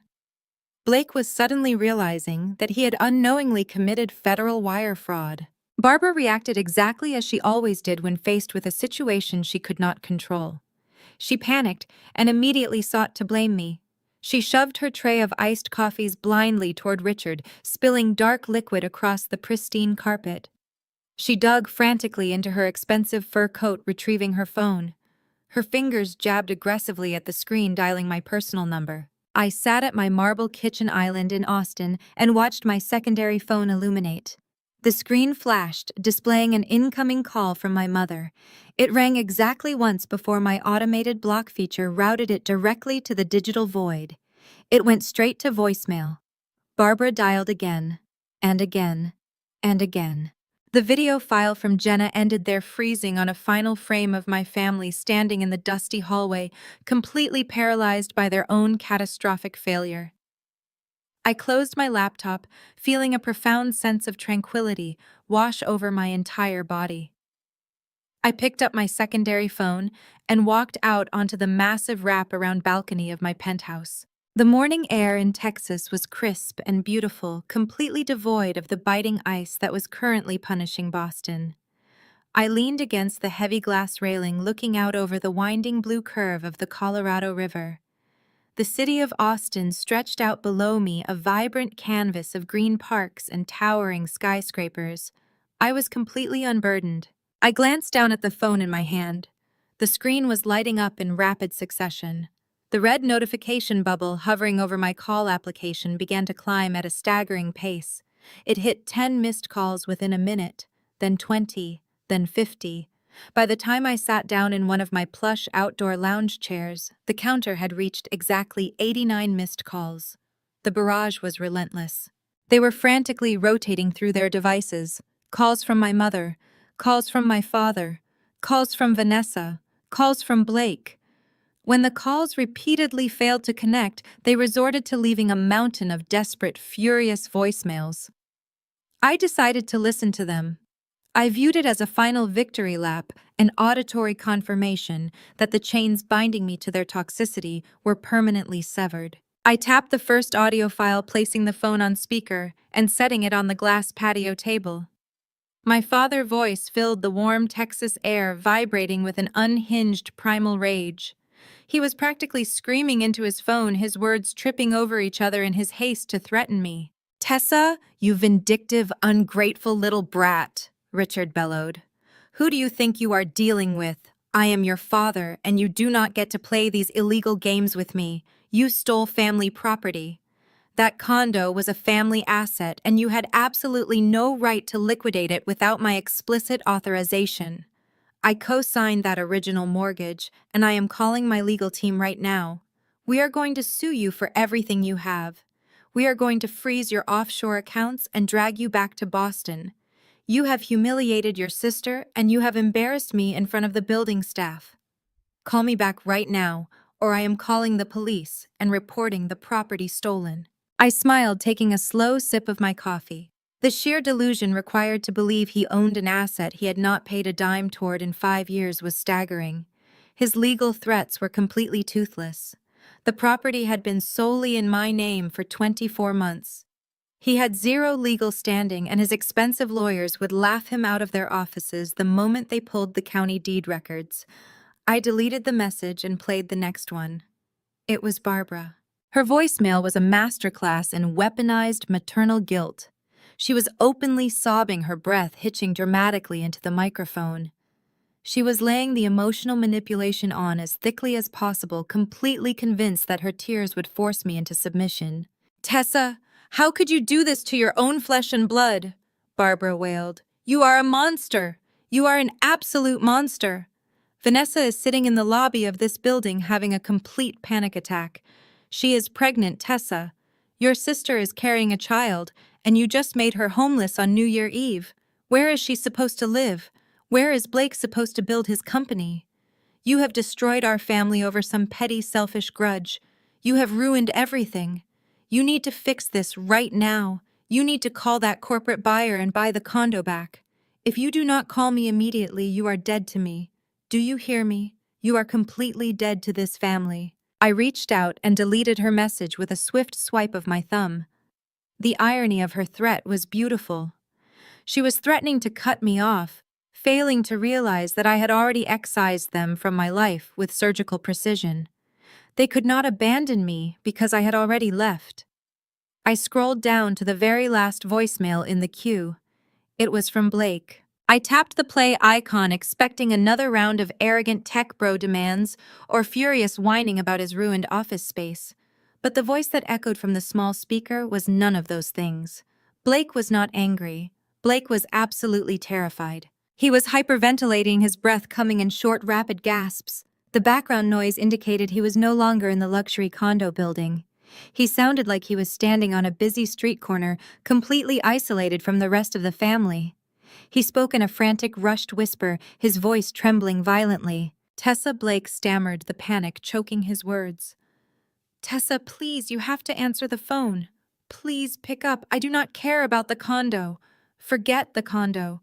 We will find another place to live. That does not matter anymore. You have to call the bank. Please, Tessa. You have to call them and tell them there was a mistake." He paused, taking a ragged, shuddering breath. I could hear the sheer desperation clawing at his throat. I just got a call from the commercial underwriter. Blake continued, his voice cracking. They said they received a legal notice from a corporate litigation firm in Manhattan. They said the collateral for my startup loan was fraudulent. They transferred my file to their internal fraud department, Tessa. They froze all of my accounts. They froze Vanessa accounts.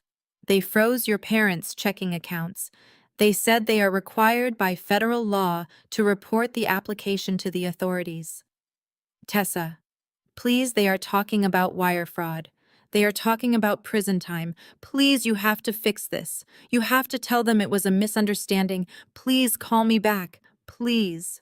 The message ended with the sound of Blake openly sobbing into the receiver. I sat back in my chair, feeling the warm Texas sun on my skin. The final piece of the puzzle had firmly locked into place. The destruction was absolute. The destruction was absolute. I leaned back against the plush cushions of my patio chair, letting the warm Texas sun wash over my face as the audio file clicked to an end. I visualized the exact sequence of events playing out in the bitter Boston cold. Having spent years navigating corporate logistics and high-level financial structures, I knew the exact timeline of Vanguard Commercial Credit automated systems. I knew their rigid risk management protocols, and I knew exactly what Blake was experiencing in that very second. While I sat bathed in the sunlight, the fiscal guillotine was dropping on a freezing street corner in downtown Boston. Blake had physically fled the demolition zone. Unable to handle the suffocating cloud of drywall dust and the sheer towering rage of my father, he had abandoned his wife and my parents in the hallway of the 40th floor. He had sprinted into the nearest elevator and stumbled out onto the icy pavement of Tremont Street. He was standing 2 blocks away from the luxury high-rise, shivering violently in his thin fleece tech vest. The biting wind whipped off the harbor, slicing right through his expensive Silicon Valley cosplay.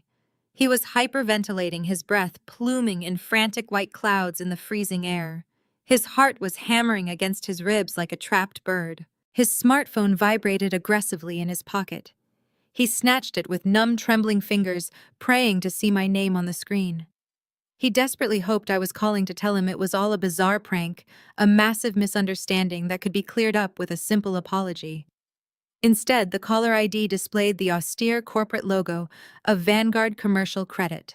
Blake stared at the glowing screen, a deep primal dread settling in his stomach. He swiped the green icon and pressed the freezing glass against his ear. He tried to project the confident, relaxed tone of a successful startup founder, but his voice cracked immediately. "This is Blake," he stammered, his teeth literally chattering. "Mr. Davis, I am calling from the Vanguard Commercial Underwriting and Fraud Prevention Division." The voice on the other end of the line did not belong to the friendly, accommodating loan officer who had eagerly shaken his hand 3 days prior. This voice belonged to Arthur Sterling, a senior compliance director. Sterling spoke with the cold, mechanical efficiency of a man whose entire career was built on dismantling financial criminals. His tone was utterly devoid of human empathy. "We are contacting you regarding the $150,000 commercial line of credit disbursed to your corporate entity yesterday morning." Sterling continued, his words sharp and clipped. "Our automated title monitoring system flagged a critical collateral failure on your account at exactly 8 o'clock Standard Time today." Blake closed his eyes, squeezing them shut against the harsh winter light. A wave of nausea rolled through his empty stomach. "Listen, Arthur. There has been a massive misunderstanding." Blake pleaded, his voice pitching an octave higher. "My father-in-law, Richard Wilson, handles all the real estate assets. He is the guarantor. He can explain everything. It is just a family dispute over a deed transfer. We can clear this up by tomorrow." "There is no misunderstanding," Mr. Davis Sterling replied, his voice dropping to a lethal sub-zero register. "Vanguard Commercial Credit does not deal in family disputes. We deal in legal facts and federal banking regulations. The fact is, Richard Wilson is not the owner of the property you pledged on your sworn financial application. He has not held any legal equity in that property for 24 months. the sole legal owner of record Tessa Wilson, officially liquidated that asset to Apex Corporate Holdings 3 days ago. Blake leaned heavily against a brick building, desperately trying to keep his legs from buckling beneath him. The icy reality of his situation was paralyzing. Sterling did not stop. He methodically laid out the undeniable evidence of their crime. 3 days ago, you, Richard Wilson, and Barbara Wilson sat in our branch office and presented outdated falsified property tax records. You signed legally binding federal affidavits guaranteeing a 6-figure commercial loan with an asset you did not possess. As the primary applicant and the managing director of the receiving corporate entity, you countersigned those fraudulent documents. You willfully misrepresented your financial standing to a federally insured institution. I did not know. Blake cried out, panic completely overriding his pride.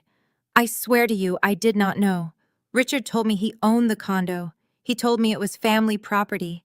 I just signed where he told me to sign. You have to believe me. Your ignorance of the law does not negate your signature on a federal contract, Mr. Davis Sterling countered smoothly. You gladly accepted the disbursement of those funds. Our records indicate that immediately upon the line of credit opening yesterday, you drew down $75,000 to pay yourself a massive executive salary and secure vendors for your startup. You spent stolen money. The color drained entirely from Blake's face. He had transferred those funds the moment the approval cleared, feeling like a brilliant, untouchable tech mogul. He had signed contracts with software developers, ordered custom-branded merchandise, and transferred a massive chunk into his personal checking account to fund the luxurious lifestyle he felt he deserved. He thought he was playing the corporate game perfectly. Now he realized he was holding an explosive device that had already detonated. Because the collateral securing this loan is completely invalid and legally fraudulent, your line of credit is in immediate and total default. Sterling announced, the words falling like heavy stones. Vanguard commercial. Credit is officially calling in the debt. The entire balance of $150,000 plus associated penalty fees is due immediately. I do not have it, Blake gasped, tears of pure terror spilling over his eyelashes and freezing on his cheeks. I spent the initial draw. The rest is locked in the business account. You have to go after Richard. He is the guarantor.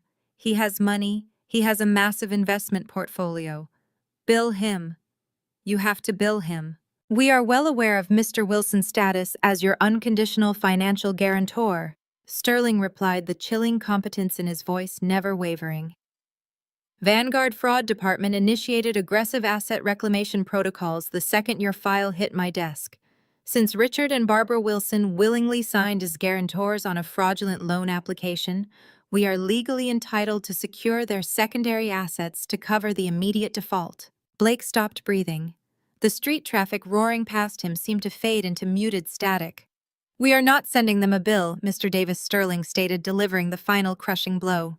10 minutes ago, our legal department filed an emergency lien against Richard and Barbara Wilson primary residence in Wellesley. The immaculate, sprawling suburban estate, the house with the manicured lawns, the custom chef kitchen, and the neighborhood prestige my mother valued above her own life. The fortress of their perfect family image. Until the fraudulent balance is paid in full, their primary home is heavily encumbered by Vanguard commercial credit, Sterling continued. Furthermore, all of their personal checking and savings accounts within our institution have been frozen pending a full federal review. You and your guarantors have exactly 48 hours to produce the missing funds before we refer this entire file to the district attorney for criminal wire fraud prosecution. Do not attempt to access any Vanguard accounts, Mr. Davis. Have your legal counsel contact our office. Good day. The line went dead. Blake stood on the icy pavement holding the silent phone against his ear. The realization crushed the breath right out of his lungs. He had not just ruined his own life. His staggering entitlement and his reliance on my parents' toxic arrogance had triggered a financial avalanche. He had led Richard and Barbara directly into a federal fraud investigation. Because they had blindly tried to steal my sanctuary, they were now going to lose their own. The morning of January 2nd arrived with a crisp, clear blue sky over Austin. For 48 hours, I had existed in a state of absolute tranquility, while my digital devices absorbed the frantic shockwaves of my family total collapse. My secondary phone had become a relentless beacon of their panic. The missed call counter had long since surpassed 100. The text messages from my mother had devolved from furious demands into incoherent rambling pleas. Blake had stopped calling entirely, presumably because his legal counsel had advised him to shut his mouth before he incriminated himself any further. I sat at my solid walnut desk looking out over the winding river. The coffee in my mug was hot and bitter, a perfect complement to the cold satisfaction settling in my chest. I had let them marinate in their own terror for 2 full days. I had let the reality of the Vanguard commercial credit default sink deep into their bones. They had spent the entire New Year holiday scrambling, calling lawyers who told them they had no case, and realizing the massive suburban home they prized above all else was currently chained to a frozen federal fraud investigation. My phone illuminated, once again vibrating violently against the polished wood of my desk. The screen displayed my father name, Richard Wilson. I picked up the device. I did not feel the familiar spike of anxiety that used to accompany his calls. My heart rate remained steady. I swiped the green icon to accept the call and brought the speaker to my ear. I did not say hello. I simply let the line open. For a split second, there was only the sound of heavy, ragged breathing on the other end. Then my father's voice erupted through the speaker with the force of a detonating bomb. "You stole from us!" Richard roared, his voice cracking with an unhinged fury I had never heard from him before. He was not wearing his polished corporate mask. He was a man cornered by his own hubris, lashing out blindly. "You stole family property, Tessa. You had absolutely no right to touch that deed without my explicit permission. We put that condo up as collateral for Blake. The bank is freezing our assets. They put a lien on our house. You just committed fraud. You are going to prison for this." I held the phone away from my ear slightly, letting his toxic rage spill out into the empty air of my penthouse. He continued to scream, threatening me with lawsuits, police intervention, and complete financial ruin. He demanded I call the bank immediately and confess to manipulating the paperwork. He demanded I transfer the funds from the condo sale directly into his account to clear the debt. He was operating on pure, desperate delusion. I waited until he finally ran out of breath. The silence stretched between us, heavy and expectant.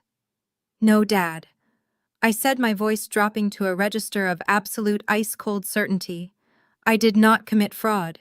You did." "What are you talking about?" he snapped, but the aggressive edge was already beginning to waver, replaced by a creeping dread. I leaned back in my executive chair, spinning a silver pen between my fingers. I methodically dismantled his reality piece by piece. 24 months ago, I walked into a financial institution and executed a complete refinance of the downtown property. I used my own capital to pay down the principal, and I legally completely removed your name and mother name from the title. You have not held a single ounce of equity in that property for 2 entire years. You were a ghost on that deed." "That is impossible?" Richard stammered, the panic finally bleeding into his tone. "We are co-signers. You cannot remove a guarantor without authorization. You can when you pay off the original note and assume a new sole mortgage," I corrected him sharply. "I have owned that property outright for half a decade. You simply never bothered to check because you were too busy assuming I would remain your convenient submissive safety net forever." The line was dead silent, save for the sound of his shallow breathing. "So when you and Mother proudly walked into Vanguard Commercial Credit 3 days ago, I continued keeping my delivery entirely clinical. When you sat across from an underwriter and signed federal financial affidavits, pledging that property as collateral for Blake's startup loan, you committed a severe federal crime. You pledged an asset to a federal bank that you did not own. That is the literal definition of commercial wire fraud." "You set us up," Richard hissed, his voice trembling. "You knew we were using it for collateral." "I knew nothing of the sort," I replied smoothly. "You never asked me. You never consulted me. You simply commanded me to vacate my own home so your golden child could play tech founder. You assumed you could steal my sanctuary because you have spent my entire life taking whatever you wanted from me. But you got sloppy, Dad. Your arrogance made you sloppy. I listened to him struggling to formulate a defense. He was a man used to dictating terms, a man who solved problems by throwing money and status at them. But money and status could not undo a signed fraudulent bank document. You need to fix this, Tessa, he pleaded, the anger entirely gone, now replaced by naked terror. Vanguard is calling in the entire $150,000 debt. They froze my investment portfolios. They froze the checking accounts. They put an emergency lien on the house in Wellesley. If we do not produce the cash in 48 hours, they are turning the file over to the district attorney. You have the money from the sale. You have to wire it to me right now. We are your family. The sheer audacity of the request was staggering. He was actively begging the daughter he had spent a lifetime degrading to save him from federal prosecution using the exact funds he had tried to steal from her. I forwarded the voicemail you left on my business line to my corporate litigator in Manhattan. I informed him, driving the final nail into his coffin. The one where you explicitly demanded I sign a quitclaim deed to facilitate your fraud. My legal team has already contacted Vanguard Commercial Credit. They are fully aware that you attempted to place a fraudulent lien on an asset that currently belongs to Apex Corporate Holdings. You did not just mess with me, Dad. You messed with a multi-billion-dollar real estate firm. They are not going to let this go. Tessa, please. Richard begged, his voice breaking completely. Your mother is sick over this. We could lose the house. We could lose everything. I am asking you, I am begging you to help us. I did not feel a single pang of sympathy. The well of my compassion had run completely dry years ago, drained by their endless demands and emotional extortion. You chose your priority, Dad.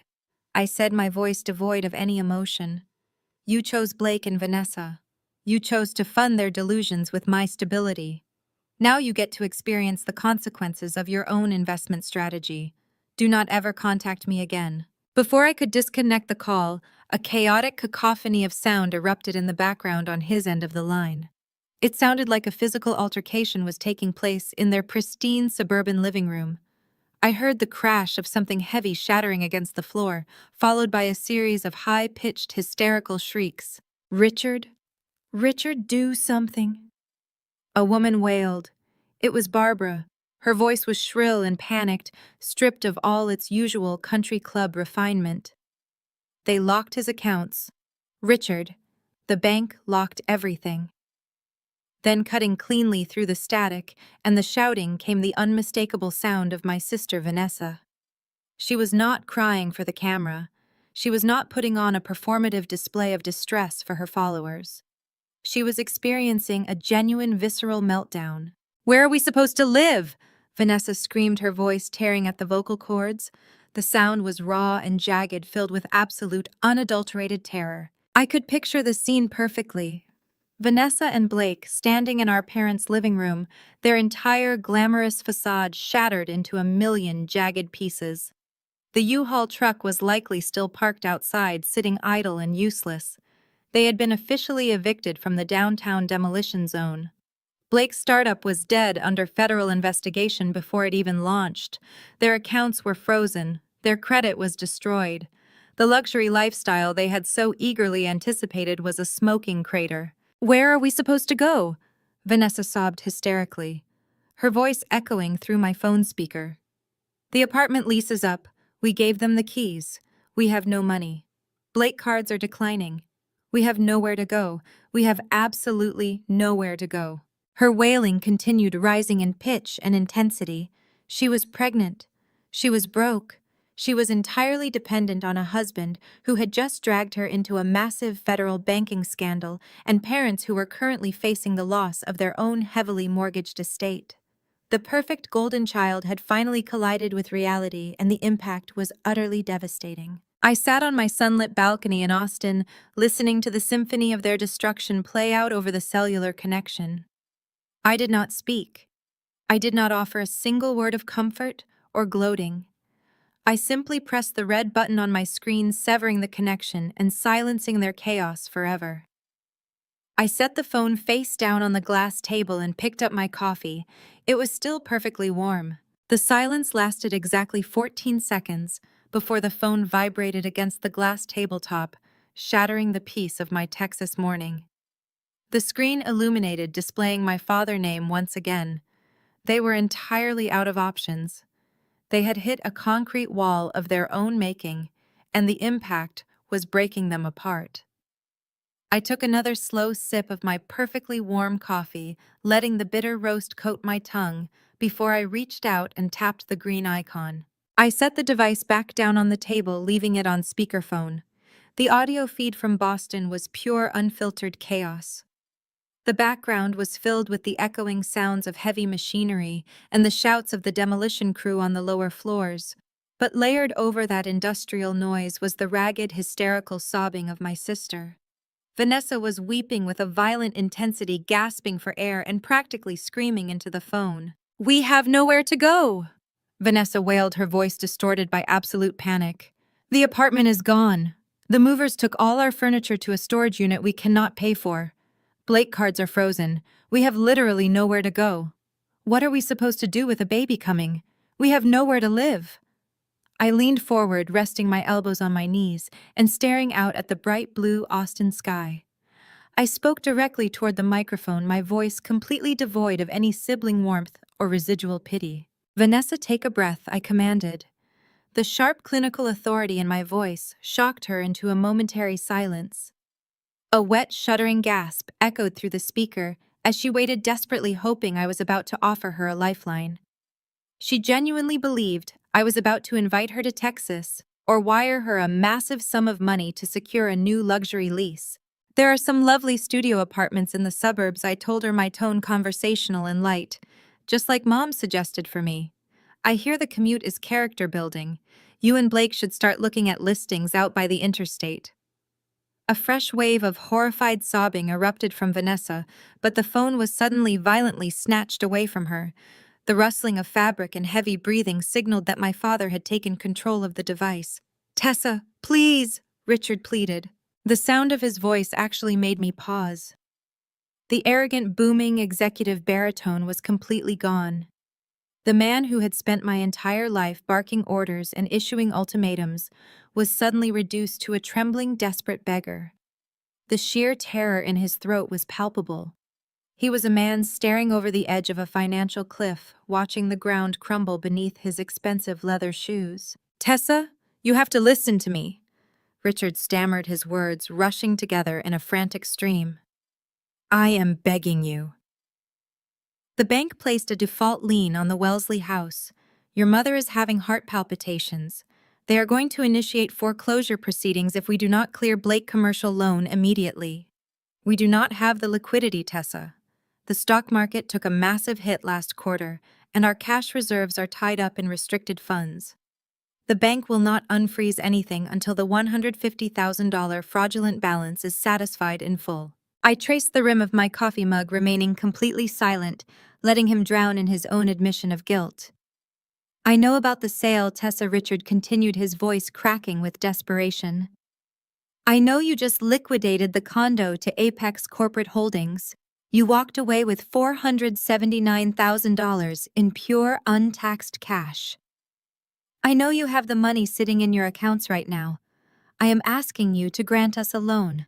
He took a ragged breath, trying to inject a note of paternal warmth into a situation defined by federal banking fraud. "Just a short-term loan," Tessa, Richard begged. "Just $150,000 to satisfy Vanguard commercial credit and get the lien off our primary home. I will sign whatever paperwork you want.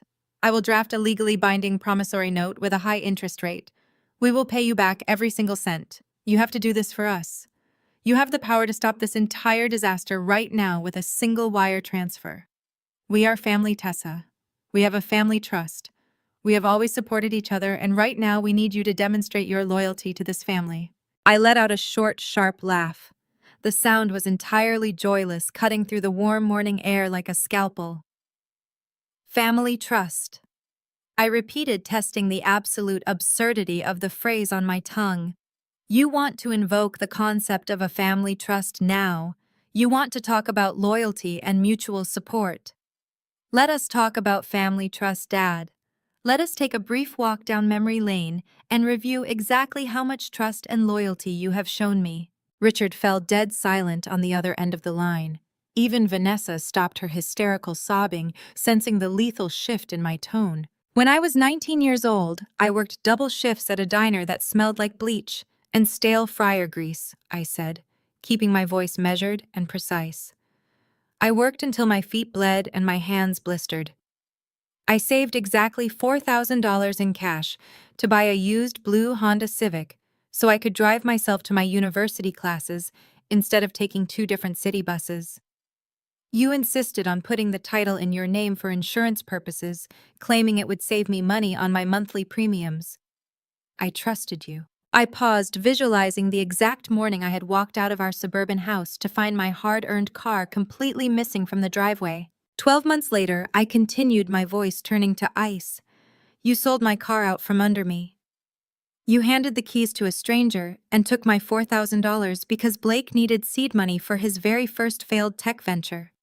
You handed me a public transit pass and told me that a car was a depreciating asset and that Blake business was a legitimate family investment. You stole my property to fund his delusions because you considered my hard work entirely expendable. Tessa, that was different. Richard stammered desperately, trying to justify his past actions. We thought the return on investment would benefit everyone. We were trying to build generational wealth. Do not interrupt me. I snapped the authority in my voice, silencing him instantly. We are not done discussing your version of family trust, I continued. Let us talk about Grandpa Theodore. Let us talk about the college fund he left explicitly for me. $60,000 sitting in a restricted trust account with you and Mother listed as the legal administrators. I studied until I was physically ill. I maintained a perfect 4.0 grade average and secured a full academic scholarship so I would not have to touch a single dime of Grandpa money. I planned to use those funds for a down payment on my first home. I heard a sharp intake of breath from Barbara in the background. She knew exactly where this was going. But Vanessa got engaged, I said, mocking the breathless excitement my mother had displayed at the time. Vanessa simply had to have a luxury destination wedding in Aspen. The ice sculptures, the imported orchids, the custom designer gown, it was all so incredibly expensive. So you and Mother drained my college fund. You emptied the entire $60,000 trust account to pay for a lavish party in the mountains, because Mother was terrified of looking cheap in front of her country club friends. Tessa, your sister needed a beautiful wedding, Barbara cried out from the background, unable to stop herself from intervening. You had your scholarship. You were always so smart and capable. Vanessa needed a little extra help. We did what we had to do for the good of the family image. Exactly, I said, seizing on her admission. I was always the capable one. I was always the workhorse, the safety net, the reliable foundation. You drained my financial resources because you knew I would survive it. You stole from me repeatedly to fund Vanessa and Blake because you viewed my assets as community property meant to subsidize their extravagant failures. You operated under the assumption that my money belonged to the family, but your money belonged exclusively to you. Tessa, please, Richard pleaded again, the panic returning in full force. We made mistakes. I admit we made mistakes with your finances in the past, but this is different. This is our home. The bank is going to take our house. They are talking about criminal prosecution. You cannot just let us lose everything when you have $500,000 sitting in your account. You have the power to save us. I do have the power, I agreed softly. I have $479,000 in pure liquid cash. I could log into my banking portal right now, initiate a wire transfer to Vanguard Commercial Credit, and make this entire nightmare disappear for you. I could lift the lien off the Wellesley estate. I could stop the district attorney from pressing federal wire fraud charges. I hold your entire future in the palm of my hand. Oh, thank God, Barbara sobbed, her voice cracking with profound relief. Thank you, Tessa. Thank you so much. I promise we will pay you back. We will make this right. I let her relief wash over the connection for a few seconds, allowing them to taste the salvation they so desperately craved. But I am not going to do that, I said, shattering their hope with surgical precision. The silence that followed was absolute. It was the sound of three people simultaneously realizing they were completely and utterly doomed. I am not sending you a single cent, I stated, my words falling like hammer strikes. You walked into a commercial bank and presented fraudulent documents. You pledged an asset you did not legally own. You willfully committed a federal financial crime because your staggering arrogance blinded you to the reality of your own actions. You assumed I was still the submissive, obedient daughter sitting in Boston waiting to be exploited. But I stripped your names off that deed 2 years ago. I sold the property to a corporate holding company, and I moved 1,000 miles away. Tessa, you cannot do this, Richard whispered, his voice entirely hollow. You are sentencing us to ruin. You sentenced yourselves, I corrected him. I am simply refusing to be your collateral damage anymore. You built a house of cards on a foundation of lies and theft. Now the wind is blowing, and you expect me to act as your human shield. The bank placed a lien on your house because you signed a fraudulent guarantee. That is the consequence of your own criminal behavior. I stood up from my lounge chair, walking over to the glass railing and looking down at the bustling city below. I felt lighter than I had in my entire life. Enjoy dealing with the fraud investigators, Dad, I said, my voice perfectly steady. Enjoy the studio apartments, Vanessa. And Barbara, good luck explaining the bank foreclosure to your friends at the country club. I hear the federal prosecutors in Boston are incredibly thorough. I tapped the red icon, ending the call for the final time. I opened my device settings, selected my father contact information, and hit block. I repeated the process for Barbara, Vanessa, and Blake. I permanently severed their digital access, locking the iron gates of my new life and throwing away the key. The Austin sun was warm against my face. The river sparkled brilliantly in the morning light. My phone was finally silent and I was completely free. Before I could even take another sip of my coffee, the glass tabletop vibrated violently. The caller ID displayed an unknown Boston area code. My father was resourceful, I had to give him that. He was likely borrowing a smartphone from a bewildered demolition crew member or a passing stranger on Tremont Street. I set my mug down. I picked up the device and accepted the call. I did not speak. Tessa, please, you cannot just leave us like this. Richard gasped, his voice entirely broken, lacking any of the authoritarian venom that had defined our entire relationship. We will lose everything. The house, the accounts, the reputation. We raised you. We put a roof over your head. You owe this family. I let his pathetic whimpering fill the air for a few seconds. You told me to learn independence, Dad, I said, my voice perfectly steady and devoid of any lingering affection. I am just letting you, Mom, Vanessa, and Blake practice what you preach. I tapped the red icon and ended the call. I immediately opened my cellular carrier application and executed a complete number change. The digital tether was permanently severed. They were ghosts to me now. 6 months passed. The blistering Austin summer arrived, baking the Texas landscape in a brilliant, relentless heat. I had spent the last half year building my independent supply chain consulting firm from the ground up. My luxury penthouse served as a temporary sanctuary while I secured premium office space in the downtown tech corridor. I was entirely debt-free, operating with pure profit, and taking only the clients I actively wanted to work with. My life was defined by absolute peace. I received the full picture of my family collapse on a quiet Tuesday afternoon in late June.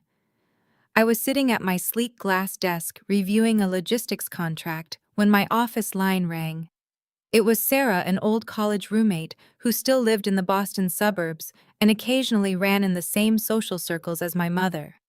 I had maintained contact with Sarah strictly because she respected my boundaries and never attempted to play family peacemaker.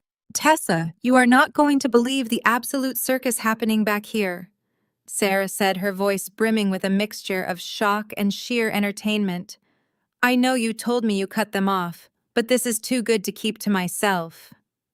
I leaned back in my ergonomic chair, looking out the floor-to-ceiling windows at the vibrant Austin skyline.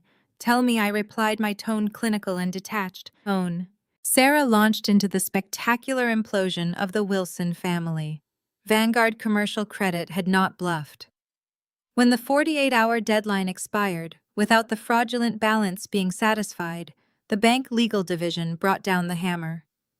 They initiated formal proceedings to turn the entire file over to federal prosecutors for commercial wire fraud.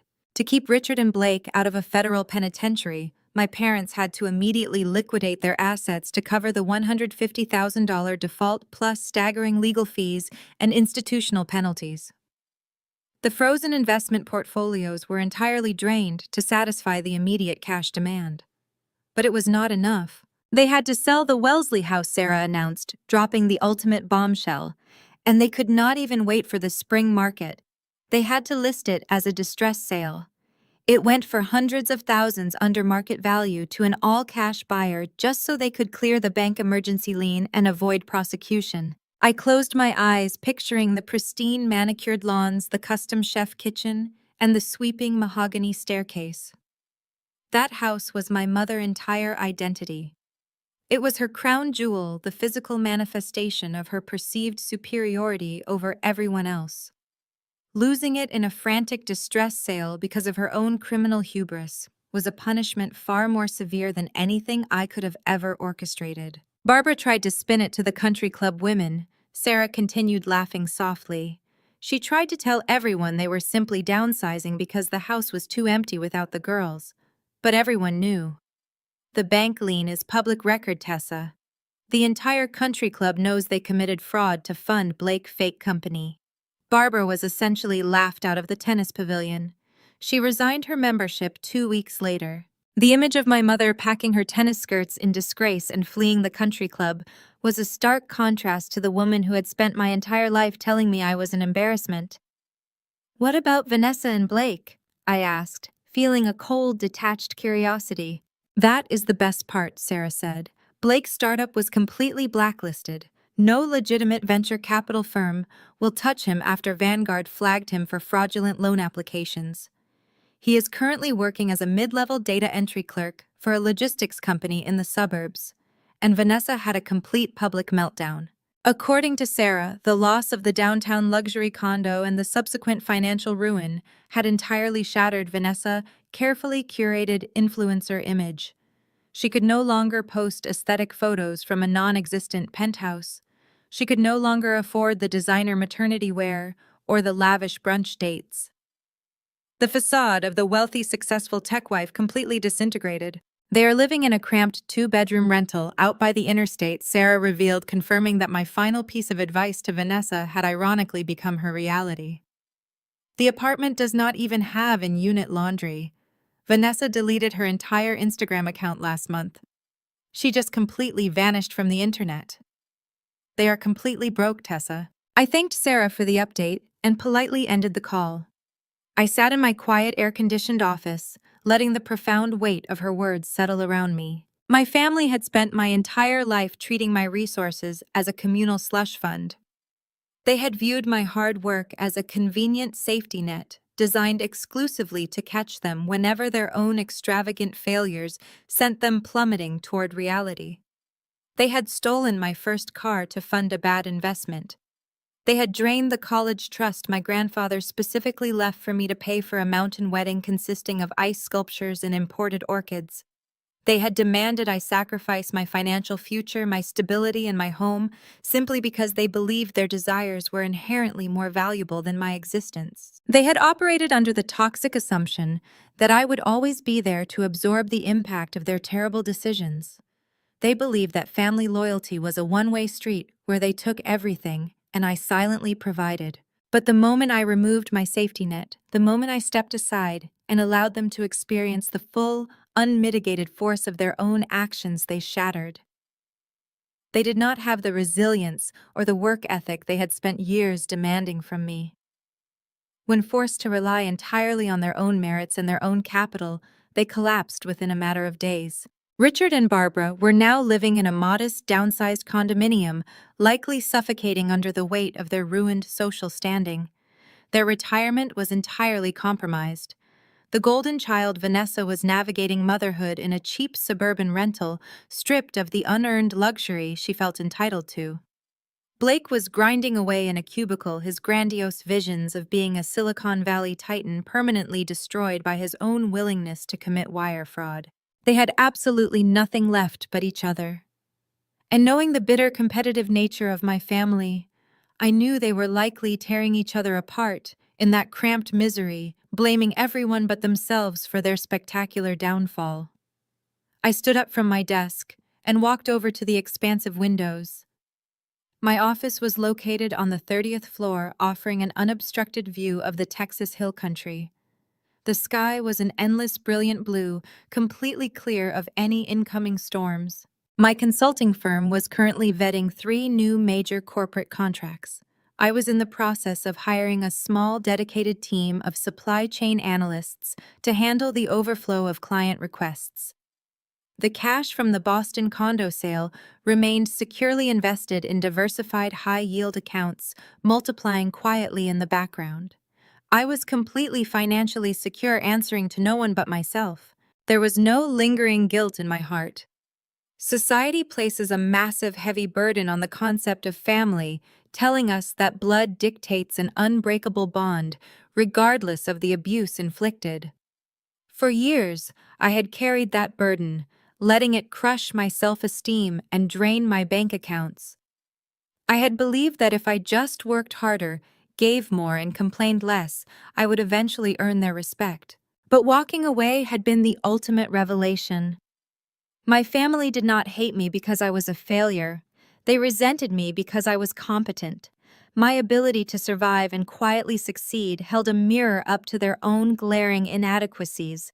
They needed me to be the reliable scapegoat, so they could continue playing the roles of the wealthy, successful aristocrats. I placed my hand against the cool glass of the window. I had survived their theft.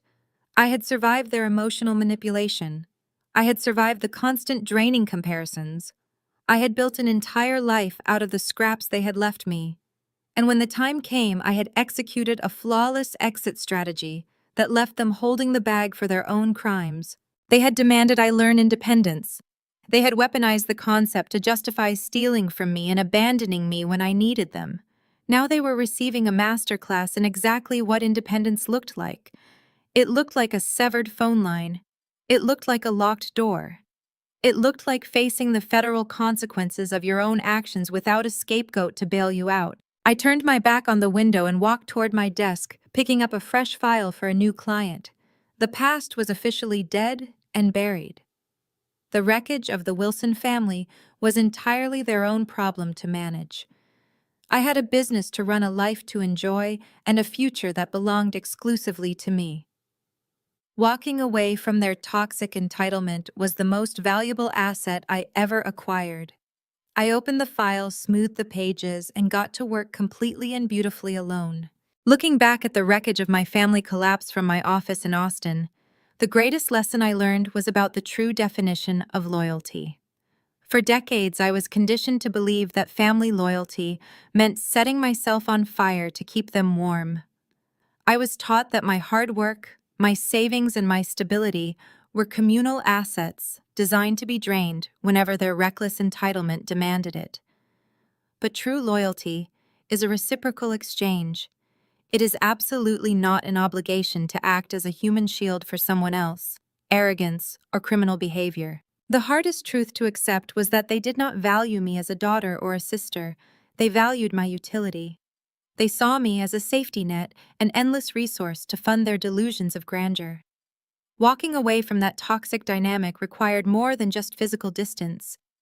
It required a complete recalibration of my self-worth. I had to learn that setting ironclad boundaries is not an act of cruelty.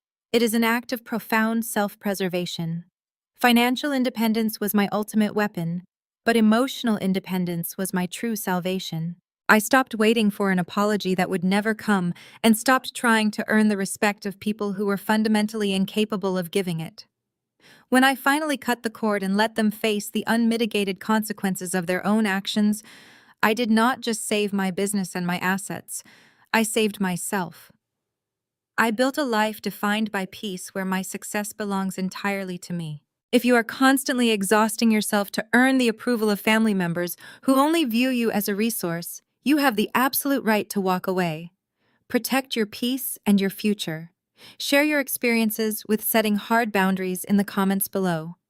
Hit the like button and subscribe for more stories about reclaiming your power and building a life entirely on your own terms.